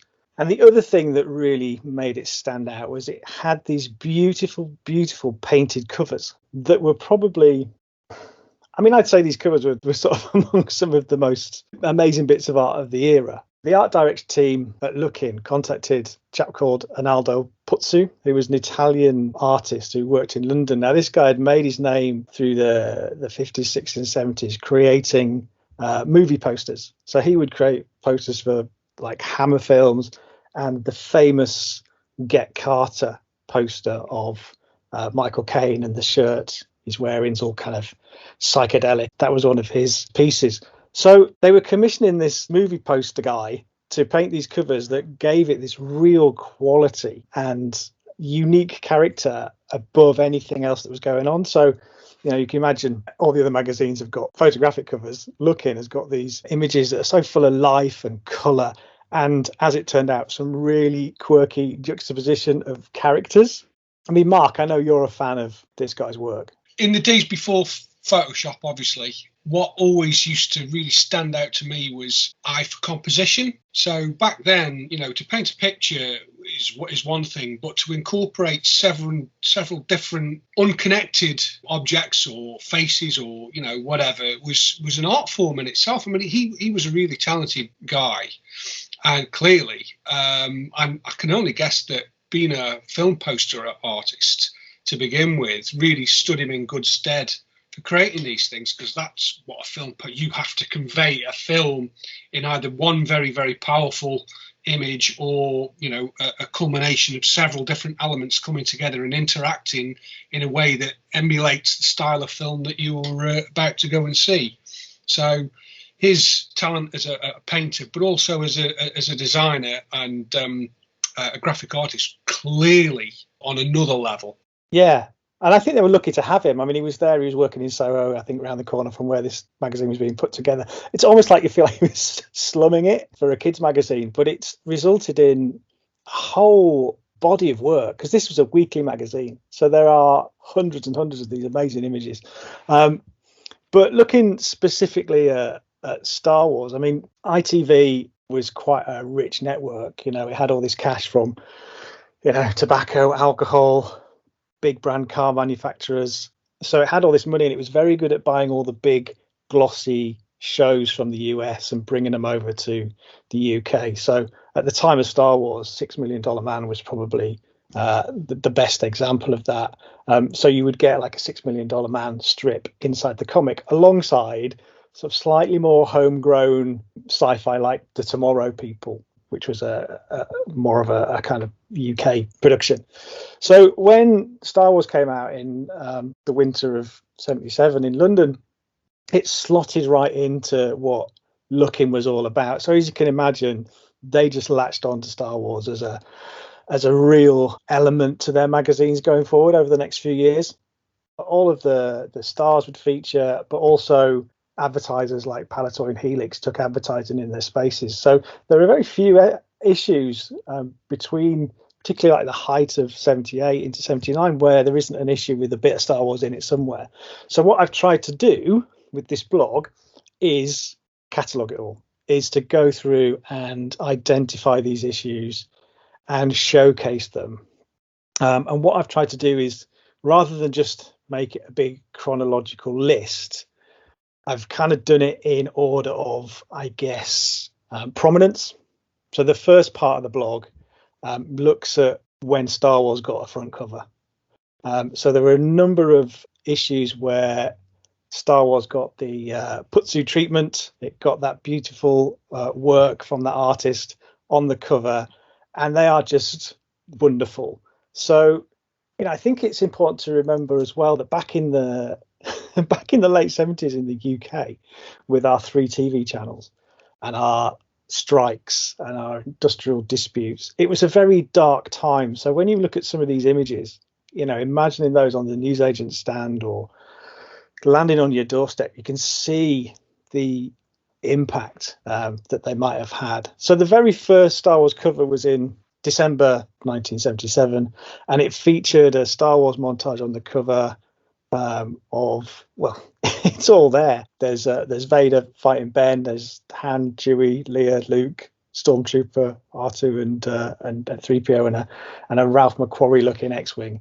And that was, I think, the introduction to Star Wars to a lot of UK kids, and it's just stunning. And what that issue gave us was a 3-page spread with a competition to win soundtracks and T-shirts, and it's just a great kickoff. And Star Wars went on to feature a number of times. So the second one came in not long after, in February, where you've got Mark Hamill as Luke on the cover next to Donna Summer. And the third cover was the Letraset tie-in. So that's the one with the big Vader looming over with his sort of cat's eyeballs. Very distinct piece of work that is. Star Wars breaks out in Look In this week. In every copy of Look In, there's an out-of-this-world free gift. 2 rub-down color transfers from Star Wars. And there's a free competition for Star Wars models. Plus, an interview with Harrison Ford. And a color pin-up of Han Solo with Chewbacca. And Look In also has the latest adventures of the Man from Atlantis, the $6 Million Man, and the Bionic Woman. Plus a big pin-up of rich kids. So look out, Star Wars explodes in Look In this week. And may the Force be with you. So these covers kind of went through from, like I say, 77 was the first one. Star Wars have featured on the television annual with ABBA and the Fonz, a few of the people. So it wasn't just the regular issues, it was also things like the annuals, which I think is a very uniquely British thing, where every year they would compile articles and puzzles into a hardback book that people would buy kids for Christmas. So that would happen in the winter, and then in the summer you'd have a summer special. So you'd have a slightly bumper edition of a paper magazine. So Star Wars appeared on all of those in its time. By the time we get to Empire in 1980, it's a cover by Arthur Ranson, who would later go on to work at 2000 AD, and he worked on a lot of the strips inside the magazine. So it's sort of got that painterly style. And at first glance, you could be forgiven it's another putsu piece, but it's not. It's by Arthur Ranson. So I've catalogued every occasion that Star Wars appeared on the cover of Look In, and you can scroll through and you can see the covers and how they related to features inside. So, for instance, sometimes it's quite tenuous. 30th of May 1981, Chewbacca appears on a montage of monsters. You've got Frankenstein, is it Sweetums from the Muppets, and Vincent Price. So clearly Star Wars on a cover helped sell a magazine. So it was shoehorned in quite a bit. It took a different tone in 82. So they dropped the painted covers in September 1981 and things went photographic. But there were still a number of Star Wars covers that proceeded, timed to things like the UK debut of Star Wars being shown in 1982. And then, of course, by the time Jedi comes round, it's a full photographic cover. So I think that's probably a good overview of the covers.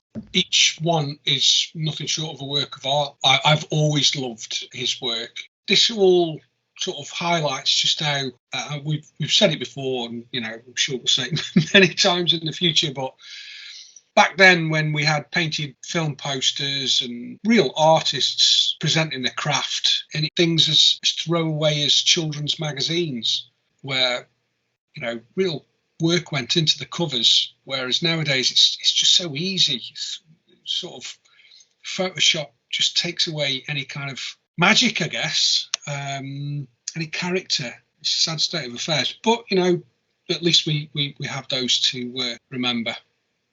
Yeah, and what's been really interesting about doing this is just the contextual stuff that it gives you that collecting Marvel Star Wars weeklies or the poster mags don't give you, because they're purely Star Wars. This is Star Wars in the context of what else was going on in a kid's life at that time. So you do get a cover with Darth Vader and Mork and Mindy on it. You do get Han Solo and Chewbacca full colour pinups next to a Benny Hill cartoon strip.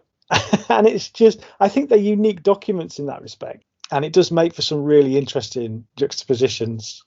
The latest cover I found in terms of time dates back to 1989. And it's, I think by this point, Looking was on its third iteration in terms of its design styles. So it's very, very late 80s.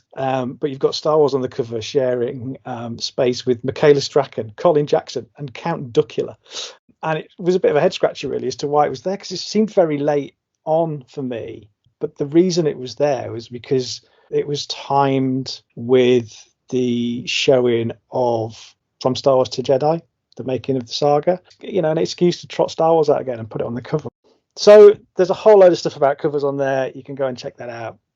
Part 2 of the blog is where Looking was giving kids of the time full colour pinups. So if you wanted a nice colour Star Wars poster for your wall in the 70s, you had a few options. You could go and get yourself the official Star Wars poster monthly. You could go and buy yourself a Scan Decor retail poster. If you didn't win a goldfish, you might have won a bootleg Hildebrandt from the local fairground. And obviously there were things like the Palitoy colouring posters. So there were a few options if you wanted to stick some Star Wars on your wall. But one of the best ones was magazines like this, and Looking obviously realised that. So they put together a series of pin-up.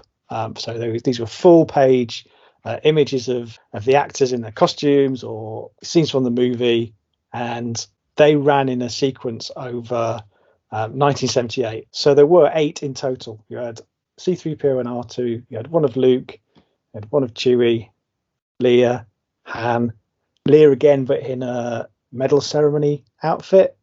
One of Han and Chewie and one of Vader. And you see these crop up in scrapbooks a lot. And there's a great photo that a friend of the show, Phil Heeks, has let us put on the blog, which is him in his bedroom. And he's got a couple of these posters from the Poster Monthly, and I think it's like a Factors Hildebrandt poster. But he's got all of the, for the most part, all of the Looking pinups on his wall. And it's just brilliant. It's just that that moment in time. That's what we did, before the internet. And I don't know if anyone saw one of the unboxings I did sort of a few months ago with the vintage scrapbooks. But if you go and check out our unbox section on the site, there's an unboxing of Letters at Vintage Scrapbooks. And looking through that again after doing a lot of this research, it's kind of 70% Looking content in there. So it just goes to show that this stuff was valuable to us. It's stuff we kept. These full-page glossy images were important. So they ran a set of 8 in 1978, but they also came around again in the early 80s and did a little run of what they call collector page. So these were slightly more formalized. So, by the time the 80s rolled around, Looking had a lot more competition in things like Smash Hits. So Smash Hits was a music magazine, slightly irreverent, very, very design-led, wonderful stuff. And Looking had to sort of keep pace with that. So they created this, what they call collector page, which is a combination of a pin-up with a little kind of questionnaire style interview down the side with each individual. So you could collect, Adam and all his ants or Bucks Fizz. And in 82, they did a set of Star Wars collector pages. And the reason that they timed that for 82 is because that's when the double bill was doing the rounds in the country. So again, seeing an opportunity to get some Star Wars in the magazine. But it's a lovely little set. So there were 6 of these, and they were a mix of Obviously, 82, there's a mix of Star Wars and Empire imagery. But again, very of their time. You look at the design of these, the colour of them, the use of shapes. It's very, very early 80s looking, a great document. So 2 sets of pinups. So if you have an eye to go in and collecting runs of these, they're good places to start. They're the most visual elements of the magazine. The plan for the rest of the blog is to tackle all the other mentions. So I know there were features when Jedi came out. They took a chunk of the novelization and printed that in there. There's some behind the scenes special effects stuff around the Empire era.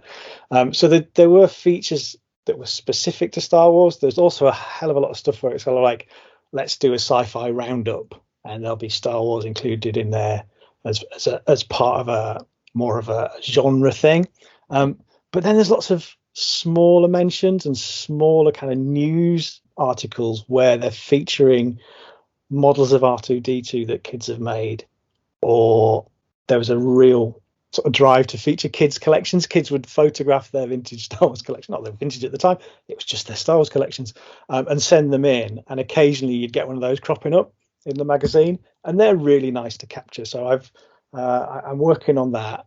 There is one where they do a roundup of those. There's a full page of kids all stood in their gardens on their patios with trestle tables and all their little loose figures and ships and play sets, which is just wonderful. So all that kind of stuff is to come. I've got a stack that I'm working my way through, photographing and logging and doing little write-ups for. And then part 4 will be all the ads that I mentioned. So certainly the Helix ads that feature the range, they're in a number of times.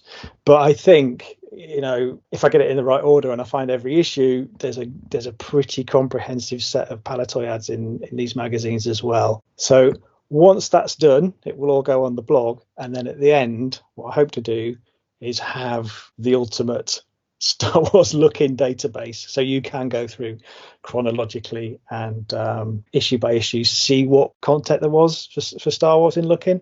So it's a long job, and I'm probably halfway through it, but it's as good a time to mention it as any, and people can go and see where I've got to. Dude, it's a great blog, which is full of nostalgia for me. Love the fact that it's just 20p. That reminds me, 20p and a 5p mix-up. That was my pocket money. And just goes to show with inflation, actually, my parents were complete tight asses, because 20p was not much even back then. I think it's like equates to about 78p now or something like that. But the numbering is cool on these. I hadn't realised until you would articulate it in your blog, because I came on the scene from a collecting point of view in about 82. So after they had changed more to the sort of colour photos. But the earlier one, 1982, is number 43 with Han, Luke and Leia cutscene from A New Hope. So that was number 43. And then you go to the following year, and the Return of the Jedi one is number 23. So they're not in sequential order, are they? They're in sequential order via that year. Yeah. So they'd call them volumes. It would revert to number 1 every 1st of January, depending on where that fell, because they'd also list the week ending. And then there are some issues that were never produced because of strikes or other things that were going on. So it is a very spotty kind of history. Well, damn you, Spivey, because you've now got me looking at eBay all over again now for something new, because I've seen these and I'm like, yes, definitely. And as well as the nostalgia for Star Wars, you're absolutely right, because you can look at that and go, oh yeah, there's an article on chips, or there's an article on this, and the Fall Guy, because who doesn't know all the words to the Fall Guy song? So yeah, great blog. I encourage everyone to go and check it out. And thanks, mate. Love it. I think for me, that's the really interesting thing, because we've previously discussed this with things like the Argus catalogue or the Sears catalogue, or if you look at the TV Times when Star Wars premieres, and you've also got that extra content of what was in the Zeitgeist at the time, where Star Wars was in pop culture. I think that's really interesting. But a question, Craig, is, so if I was about to start collecting look-in magazines, much like Jez appears to be doing right now, what kind of prices am I looking at? Is there any rarities or anything like that, or do these kind of things sort of slip through the net? I saw a couple of the ones with the Star Wars covers on eBay this week for like £79, which is just ridiculous. But I think that's all part of that early Star Wars. People think it's worth more money than it perhaps is. I mean, these are produced in their thousands. There's plenty around. I think there's some interesting things I've noticed. The look-ins with the Star Wars covers come up a lot, and they can vary. So these things vary a lot on condition. Invariably, they've got someone's name or address scribbled on the front. That doesn't bother me, but it bothers some people. So I think there are things that you need to look out for, like if it's a cover issue, whether it's got the inside, because sometimes it doesn't. So I think for like a cover issue, you're probably looking 10, 15 quid, more if it's super quality. People are quite savvy. Sellers are quite savvy. So if it's got some Star Wars content, that they tend to list it. So if it's one of the pin-ups, they tend to go, Star Wars Mark Hamill pin-up on page whatever. And sometimes you're looking at a bit of a premium on those. I mean, I've been paying between £4.50. I think the most expensive one I've bought is around 15 quid. But it's not the ones you would expect. You'd expect the ones with the covers to be the most expensive, and they're not always. So some of the 80s ones I've really struggled to find. They've just been a long time on my watch list waiting for them to come up. I think what this is going to do, hopefully by the end, is allow people to look for specific issues, because there's not a lot of that information out there. I mean, I've managed to piece together little bits. There's a brilliant blog which I've put in the links at the bottom, John's Lookout and the Lookout Checklist. And what you can do is you can go on there and you can download high resolution scans of every issue, but you have to find the issue, go through one by one, download it. Takes a while. It's high res. Flick through. No, there's no Star Wars in it. So hopefully I'm saving people that job. But yeah, on the whole, you don't want to be paying any more than 20 quid max for something that's super duper. Because I think we've seen a spike recently in Marvel Star Wars comics, and maybe the odd Starburst as well. But one thing I have noticed online is the sale of Palitoy one-page adverts or half-page adverts from the comics. So I wonder if there's anything that's Palitoy that's unique to look in that probably wasn't in a Marvel comic. So I haven't got to that bit yet, but they're slightly bigger format than Marvel's. So they're slightly better bang for your buck. I think one thing I would say is it's quite thin paper. So they do suffer with condition. There's one particular Palitoy ad on the back cover of an issue from the 80s, and I have yet to find a clean one because it's a white ad on a back cover. And you do get things like foxing, and they do suffer a bit. The sort of paper stock does suffer. But I think when we get to the ads, and I know that we're going to discuss Palitoy ads in a moment, overlaying what we know about Palitoy ads with issues of looking, I think that's going to be quite valuable for people to have that information, because it's certainly not out there in any digestible format at the minute. Jez, you need to get in front of that information before those prices spike, mate. I'm already all over eBay and checking completed listings, and Craig's pretty on it actually. Damn you, Spivey. Thank you. Jez, you had a look in. Did the rest of you guys have a look in when you were a kid? Absolutely. It was, I don't know, never used to get it regularly, but friends used to get it. We used to sit there all together and go through it page by page back in the 70s. Bloody hell. Well, I mean, I know what you're into, and we're into similar things, Mark. I mean, you get issues where you'd get a Battlestar Galactica strip in there, there'd be Star Wars pin-up in there, there'd be some Buck Rogers. I mean, it was essential, really. It really was, and especially when going to the cinema back then was such a big deal. Not like it is now, where let's go to the cinema. Back then, it was like a day out. Well, it was for us anyway. It was a real massive treat. And television, things like Look-In, basically brought things that were like Star Wars onto the TV and made you aware of it. Like you said, there's no internet back then. It was very word of mouth. That's how things sort of travelled. You didn't always know what was coming a month, 2 months down the line. Magazines like Look-In were essential to know that these programmes were about to come onto the TV.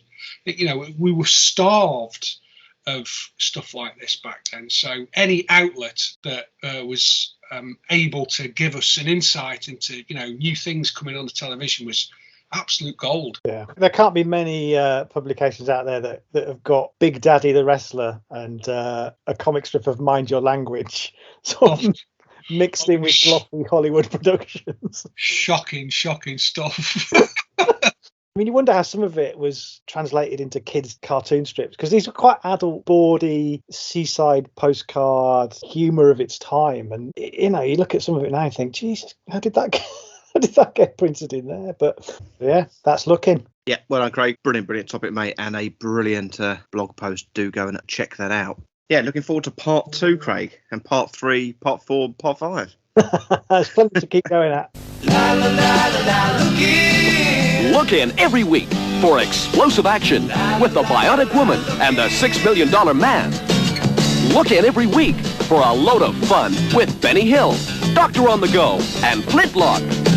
Look in every week for On the Ball, the best in pop, super color pinups, and great competitions. Look in every week. You'll love it. We obviously had Grant talking about his TIE Pilot collector journey with that certain card he was looking for. We've had Jez with the Droid Factory, and now, Craig, you've just been talking about a magazine. Now, Mark, you're going to kind of bind the two together now, because you've been looking at the Palitoy adverts from the vintage era, obviously advertising the toys in such magazines. So I'm going to hand over to you, my friend. Yeah, now this is by no means going to be a ultra comprehensive look at Palitoy adverts in the way that the first Star Wars advert appeared in Star Wars Weekly issue 5, March 1978.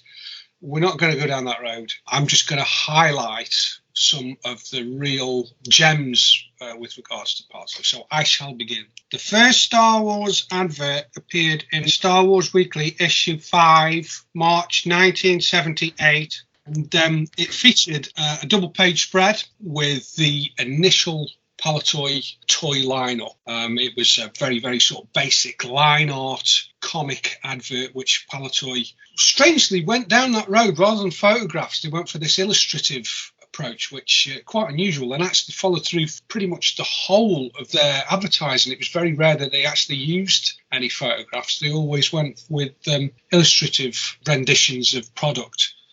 So they're quite unique in that way. So this first advert, like I say, Star Wars Weekly issue 5, March 1978, double-page spread, featured things like the Escape the Death Star game, the kite, which, again, is one of those Palitoy products that just doesn't seem to be on a lot of people's radars. People are quite surprised. Oh, Palitoy did a kite? Yeah, they did. Very rare thing. They did the poster art sets, the Play-Doh set, the masks, which are like hen's teeth now. You cannot find these for love nor money. And most importantly, the display box, which these things came in, has yet to be found. Whether somebody's got it in a black hole collection somewhere, I don't know. But one does appear. In fact, there are 2 pictures of it. The first one is in a photograph featuring Dave Prowse at the NEC Toy Fair. And in the background, you see the display box, and it looks like it's been made up with cut-out bits of marker pen illustrations, been done very rough. And then the second one is in the Palitoy trade catalogue for 1978, which features a more finished version. It's like blue and orange and white, and features the masks and the TIE Fighter and X-Wing image, the famous one where X-Wing's coming forward. So anybody out there has ever seen one of these in the flesh, please let me know, because we would love to know that one of these survives somewhere. Anyway, I digress. The Dip Dops, Palitoy Dip Dops, again, is not something that a lot of people know Palitoy did, but it is one of their products. Again, very, very rare. I missed out on one of these at Farthest from by seconds. For 15 quid, and I'm forever kicking myself about it, but there you go. And it also featured some black and white illustrations of the action figures, which most notably had the little slogan, available soon, because Palitoy, like Kenner, were in a similar situation with the action figures, could not get stock for love nor money. So they were very much up against it, and it's action figures available soon. So yes, that appeared in Marvel Star Wars Weekly, which I think a majority of Star Wars Palitoy advertising appeared in. They really did use that springboard for a lot of their new product and advertising because they've got a captive audience with that. But it also appeared in titles like Marvel UK titles, should I add, like Spider-Man, Marvel Team Up, and Captain America, to name but a few. But again, these were largely Marvel UK publications that these Palitoy adverts appeared in. And again, what Palitoy did was they made the adverts look like a comic strip, which again was very unusual, but works perfectly well. I mean, why would you not do that? You're appealing to children, you're advertising in a comic. How do you capture an audience even further by making an advert look like part of the comic strip? It's genius. So then we had the Toys of the Film advert, which again, very sort of rough outline drawings, pretty basic at this stage, it has to be said. I know Palitoy had an in-house design department and they were very capable. They produced some absolutely mind-blowing stuff. Some of these illustrations were a bit rough, and on this particular advert was very sort of shakily done. And of course, this also relates to the toy poster, the in-store display poster, which was sent out to shops along with some of the figures to say, Toys of the Film are here. And it had Luke, Leia, Han, R2, I think, maybe C-3PO, I can't remember. But these posters are so rare, so valuable, come up for sale so seldomly. I dread to think what one would fetch nowadays. You're probably looking at, I don't know, £1,000, £2,000 possibly, even more maybe to the right person. But yeah, that was part of the same sort of advert. And then we went on to the comic strip adverts, which I briefly mentioned. There was 3 of these. The first one being the droids advertising the playsets, Palitoy playsets, which, as we know, were different from the Kenner ones. So the Coochie Cantina, the Droid Factory, and the Land of the Jawas. And it's basically R2 and 3PO highlighting the different features of each playset. And again, this is done like a comic strip. And who did they get to draw these comic strips? None other than Brian Bolland, who, to anybody that knows UK comics, especially 2000 AD, will know that this guy was instrumental in creating Judge Dredd for 2000 AD. And he's one of everybody's favourite Dredd artists, amazingly talented guy. And you can definitely see his style in these adverts. Palitoy were very lucky to get this guy to do these adverts because they do look amazing. Second one was Darth Vader's TIE Fighter and Luke's X-Wing. Again, absolutely fantastic image, really striking. You've got Vader's TIE Fighter screaming towards you. Great comic rendition of Vader's TIE Fighter, beautiful black and white illustrations. And then the next one was the next 8 action figures. Greedo, Snaggletooth, Walrus Man, Hammerhead, R5-D4, Death Star Droid, and Luke X-Wing. And we've got Luke X-Wing basically introducing the new action figures. And what's notable about this particular advert is Palitoy referred to Greedo as Green Greedo, which is quite a famous little, not a mistake, but an embellishment of one of the characters. And again, Brian Bolland did those 3 adverts. Then we go on to the last sort of notable Star Wars Palitoy advert from the Star Wars era, which was the 1979 Draw a Droid competition.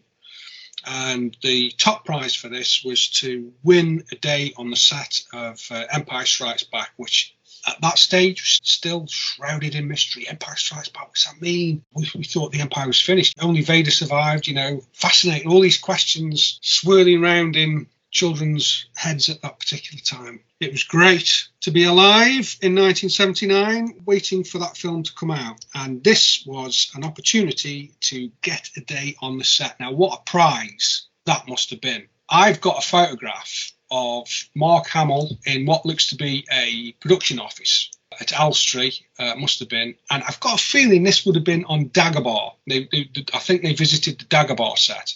Mark Hamill is there dressed in his Bespin fatigues, and there's not a mark on these fatigues as well, so it must have been very early in the shoot. And there is 6 young guys, varying age. One looks to be about 6 or 7, up to about, 12, 13 maybe. And they're all stood there. Mark's in the middle of them, and they're all stood there, and they're holding in their hands, each one of these guys is holding a mint, well, it would have been mint back then, but a Palitoy boxed Death Star, and shrink wrapped all together in the same package, and you can see this quite clearly. It looks to be the whole first 20 Star Wars action figures Palitoy did. So to go on set to see Empire Strikes Back being filmed, and then to be given these toys as well, and meet Mark Hamill, what a day, what a prize that must have been. I wonder if anybody out there knows who any of these guys, 6 guys here, is. They must still be out there, must have some kind of memory of that day. Would be lovely to find out. They did the same for the TV show Jim Will Fix It. They had a competition where one of the children visited the Dagobah set and got to have a picnic with Mark Hamill. I didn't know that, mate. I didn't know. I was trying not to go down the Jim Will Fix It road, to be honest with you. I didn't know that. That's fascinating. They must have also had it open to other prize winners, other competitions. It must have been other, because they gave out those passports, didn't they? The Empire Strikes Back visit the set passport. I've got one, and they're numbered from 0 up to about 400, I think. So there must have been a steady stream of people going through that set as a promotion, or through media events and all the rest of it, or special guests. Busy set at Elstree, that. Are they numbered? Are they? Because I know that there's a lot of overstock of those. Yeah, I think those came from Gary Kurtz. The chap in the States bought a lot of what Gary Kurtz from Gary Kurtz's office. So there are some unnumbered ones in circulation, that's for sure. But the numbered ones are the ones you want, because those are the ones that are, or certainly stamped. Yeah. The stamped ones. Those are the ones that actually went through the set. Right. Okay. So Star Wars era came to an end 1979, and we're swiftly into the Empire Strikes Back era now. This is where we get some quite bombastic imagery from Palitoy. The first one being the Boba Fett offer, and it's Boba Fett fights for the highest bidder, but he's yours for free. Most notably, and this Palitoy again different from Kenner, cut the nameplates to send away for the figure. And this is why you see so many card backs in the UK, Palitoy cards with cut nameplates. Sometimes I've seen, you'll see even figures that the figure is still attached to the card, and yet the nameplate has been cut out. So what is that all about? That's very strange, isn't it? Don't know what's happened there, whether somebody's gone into the shop or somebody working in a toy shop thought, I'm going to send away for that, but I don't want to buy a figure. I'll take it around the back, cut the nameplate out, put it in my pocket and put it on the shelf. I don't know. Maybe I've overthought that a bit.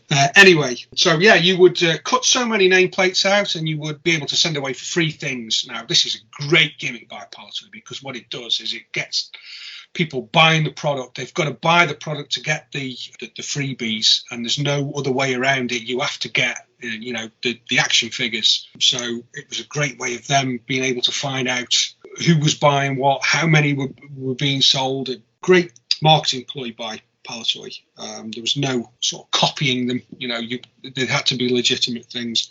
And there was an advert featuring rather beautifully airbrushed Boba Fett action figure, quite imposing, because it's, rather than shot sort of illustrated straight on, it's got a bit of an angle to it, so you're looking up at him. Quite dramatic. Again, this only exists in black and white. There's no colour version of this at all, and which is quite surprising, really, because Boba Fett's a very bright, colourful action figure. But yeah, only black and white exists. You also had an in-store leaflet, which, again, very small black and white image of Boba Fett with all the little details of the action figure, things like toolkits and rocket packs. So after the very famous Boba Fett advertisement and promotional campaign, we go on to a black and white advert which basically shoehorns in about as much product into a comic strip as you can possibly get in. We had things like the Tauntaun, the Snowspeeder, the Clyde car, the TIE Fighter, all existing in one little adventure on one page. So you can just imagine how quickly that jumps. But again, very quick, beautifully done, fantastic looking advert. Next, we've got the first colour advert for the Empire era, which is for the action figure display stand, which again, promotion where you got to send in 4 nameplates plus £2.50, and you got a display stand like plastic, L-shaped plastic boards with cardboard backdrops, and they had reversible images on there, so you could make up a little display, and they interlocked, and great little piece, quite a rare piece to find now as well from Palitoy, that one. So in the States it's called the display arena, isn't it? Yes, the display arena. And in this ad it's described as 4 display stands. It's a beautiful looking ad, but it really doesn't sell that product. it's actually quite a cool modular thing. You can make loads of different shapes out of it. You can change the scenery, and the ad itself is really quite basic. I mean, it's a nice image. You've got 3PO, R2, Han Hoth, Luke Bespin, and Vader, and they're picking up that thing where they're looking up at Boba Fett on that other ad. They're looking up from their feet here. But what that does to the stand is it just makes it a little white strip with some knobbles on it. Yeah, I guess I don't think sells it at all. Well, yeah, it's a bit of a tricky one to make look interesting, to be honest with you, because it's like you say, it's very modular, sort of very flat. Yeah, I'm not sure how they would go about illustrating that. I wondered how I would do it.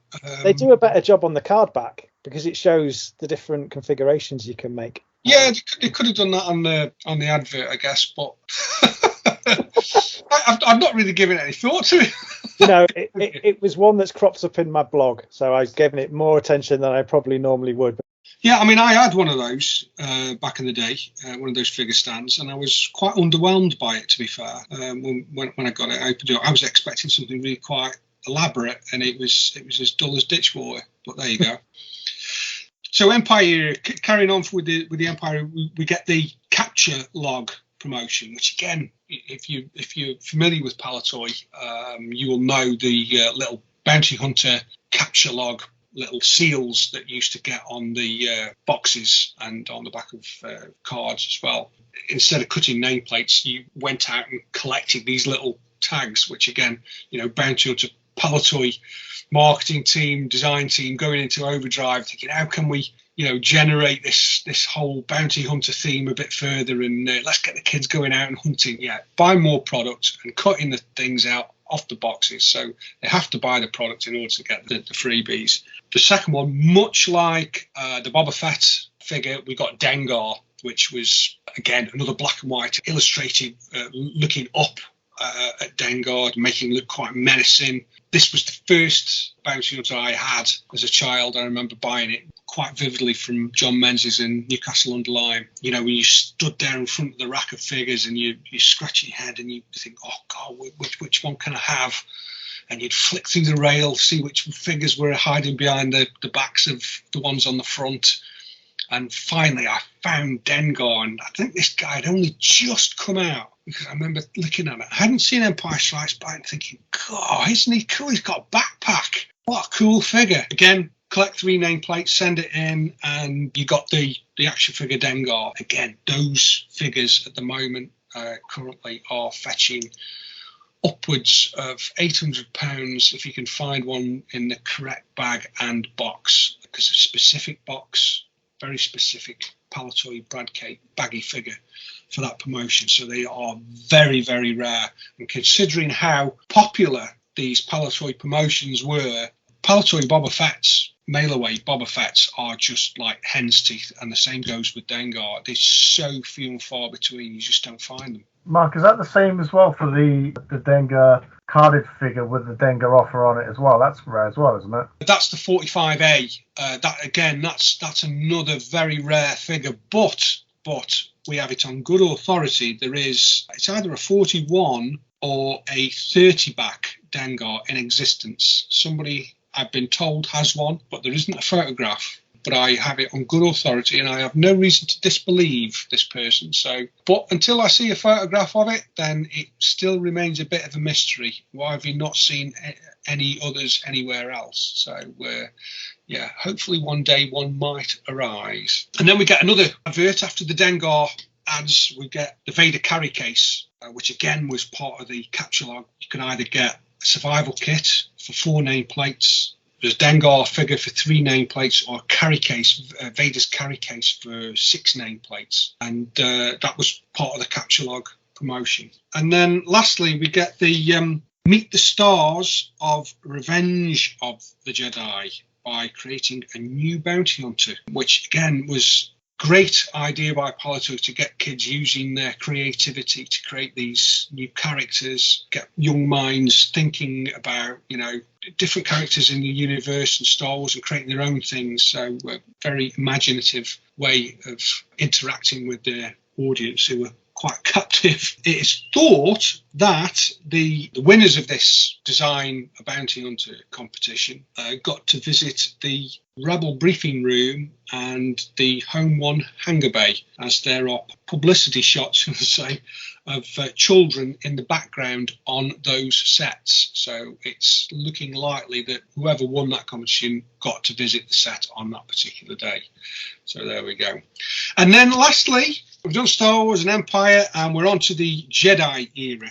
And first off is the colouring competition, with 3,000 prizes to be won. This was quite a major competition that Palitoy run. I mean, by the time Jedi was in full effect, the marketing team were hitting their stride. They knew exactly what the deal was and how best to manipulate sales. So this, again, was another colouring competition by Palitoy. And there was adverts and there was leaflets, in-store leaflets, 4-page A4 leaflets that included a comic strip, which again, getting that free in a shop, even a piece of paper with just a bit of a comic strip on, it was Star Wars, it's free, I'm having it. And then we go on to the Palitoy adverts, which for me personally, I think these are the best ones. Now, I don't collect Jedi stuff, but I do really love these adverts. And these are the adverts which feature the free Emperor figure, which you had to collect 6 nameplates to get. The free Rancor Keeper, which again, another 6 nameplates to get him free. Or Chewbacca's Bandoila offer, which was 5 nameplates, plus £3.50. Now, what makes these adverts stand out to me is they were done by an artist called Frank Langford, who was a freelance illustrator and comic artist, and born in 1926, died in 1996. And he was a prolific comic artist, sequential comic art, commercial artist. If you look through comics, UK comics at the time, if he wasn't doing the actual strips, he was doing the adverts for companies like Smarties, Shivers Jelly, KP Outer Spaces, Captain Hurricane, Treeboard, Bars, Corgi, all really typical British 1970s, 1980s brand names. And he was responsible for selling their product through to children in comics and magazines. His art is, quite honestly, if you're a comic artist and a fan of comic art, you will probably know Frank Langford and know what a powerhouse he was, because not only was he excellent at creating really dynamic strips, and I think this is why he works so well within advertising circles, is because they're very dynamic and he uses typography beautifully. He had a real good understanding of layout and composition, and how to tell a story in a limited amount of space. He was nothing short of a master. But he also did film posters, much like Puzo, who did the look-in covers. He did film posters for the Sweeney, which, again, typical British 1970s, 1980s cop show. He did the quad poster for the cinematic release of that. And he also did the old Curiosity Shop, Are You Being Served film. He did the poster for that as well. His art for those particular posters was very, very similar. If you look at the Sweeney poster and you look at Tom Chantrell's Star Wars quad poster, the style is almost identical. But going back to these 3 adverts, anybody that knows these adverts and have seen them in magazines will know how beautiful they are. They're very stark against a white background with really quite bold, bright colours. He actually manages to make an action figure look dynamic and a bit of movement in there. He's not just showing it sort of straight on, apart from the Emperor, who's pretty static anyway. But the Rancor's got a bit of movement, and Chewbacca's Bandoila being modelled by some kid. Just really beautiful illustrations, and you don't get to see that kind of style of illustration anymore because everything's digital, whereas pen on paper to me there's something magical about it, and something really that's very hard to emulate on screen. For me, artists like this need to be really sung about because they were masters. End of an era. I quite like the headlines as well. We used to have a phrase in advertising: 1's an ad, 2's a fluke, and 3's a campaign. But I really like the back one, from now on, the future of the rebellion rests on your shoulders. I think that's really sweet. The Emperor ones, buy the troops and get the leader free. The Rancor Keeper, not so sure about this one. Keep a Rancor Keeper free. not as good as the other two, but they're a nice set. Yeah, I love them. And again, these things actually existed as more than just adverts. There was bush shelter posters and in-store display posters as well. And if you can find them, they are incredibly rare, incredibly sought after, and incredibly expensive. That is a very, very brief overview of Palitoy advertising, and I'm sure there's more out there that could be looked at, and I'm sure there's people out there that will have more details on stuff, where they appeared, but that is as sort of brief an overview as I can make it. Just looking online though, these Palitoy adverts, the majority of them seem to be coming from the UK Marvel comic, so you've probably got a 50p beta comic and a Palitoy advert that's for sale for 60 quid. Crazy. People cutting the magazines up for them as well. This Star Destroyer is closing in, just a matter of time now. Stormtroopers will board our ship, we might not make it out. So I'll record this message with these secret plans, and then send these droids to Tatooine. The rest is in your hands, Obi-Wan. You're my only hope, Obi-Wan. In case you didn't know, this is our most desperate hour. This isn't just for show. Help me, Obi-Wan Kenobi. You're my only hope. My father begs of you to help him with his struggle in this war. He needs someone strong and wise with experience like yours. And this vital information that's stored inside R2, it needs to get to him on Alderaan. It all depends on you, Obi-Wan. You're my only hope, Obi-Wan. In case you didn't know, this is our most desperate hour. This isn't just for show. Help me, Obi-Wan Kenobi. You're my only hope. My only hope.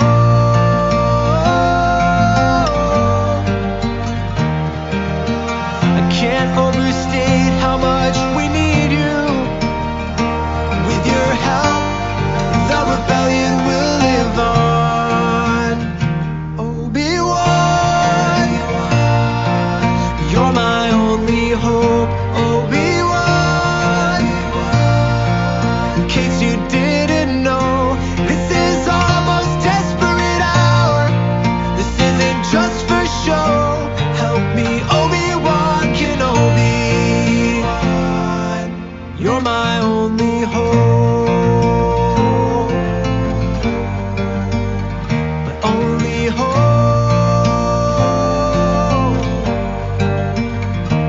Only hope.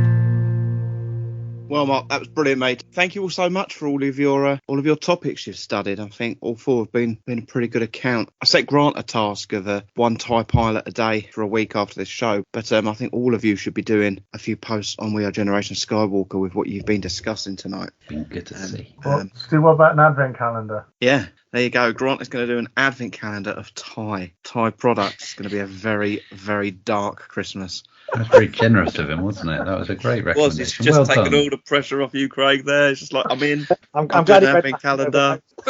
It'll be Grand Christmas, not Grand Criddle.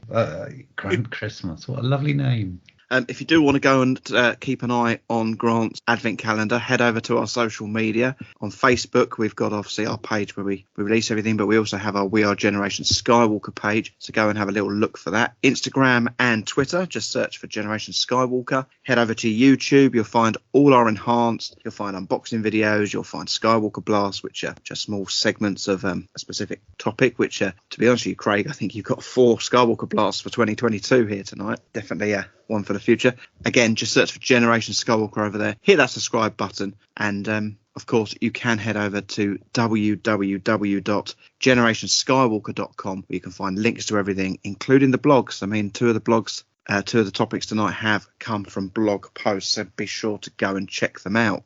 Lads, anything to add before we completely wrap this up? I had a dream last night about Thrawn, but that's for another time. But you got your clothes on, Jazz? It's really weird. I'm trying to read a little bit more when I go to bed. Just to help me sort of unwind rather than just like look at a phone or watch telly. And I'm still reading that book which I bought the other day, and I dreamt about it. How crazy is that?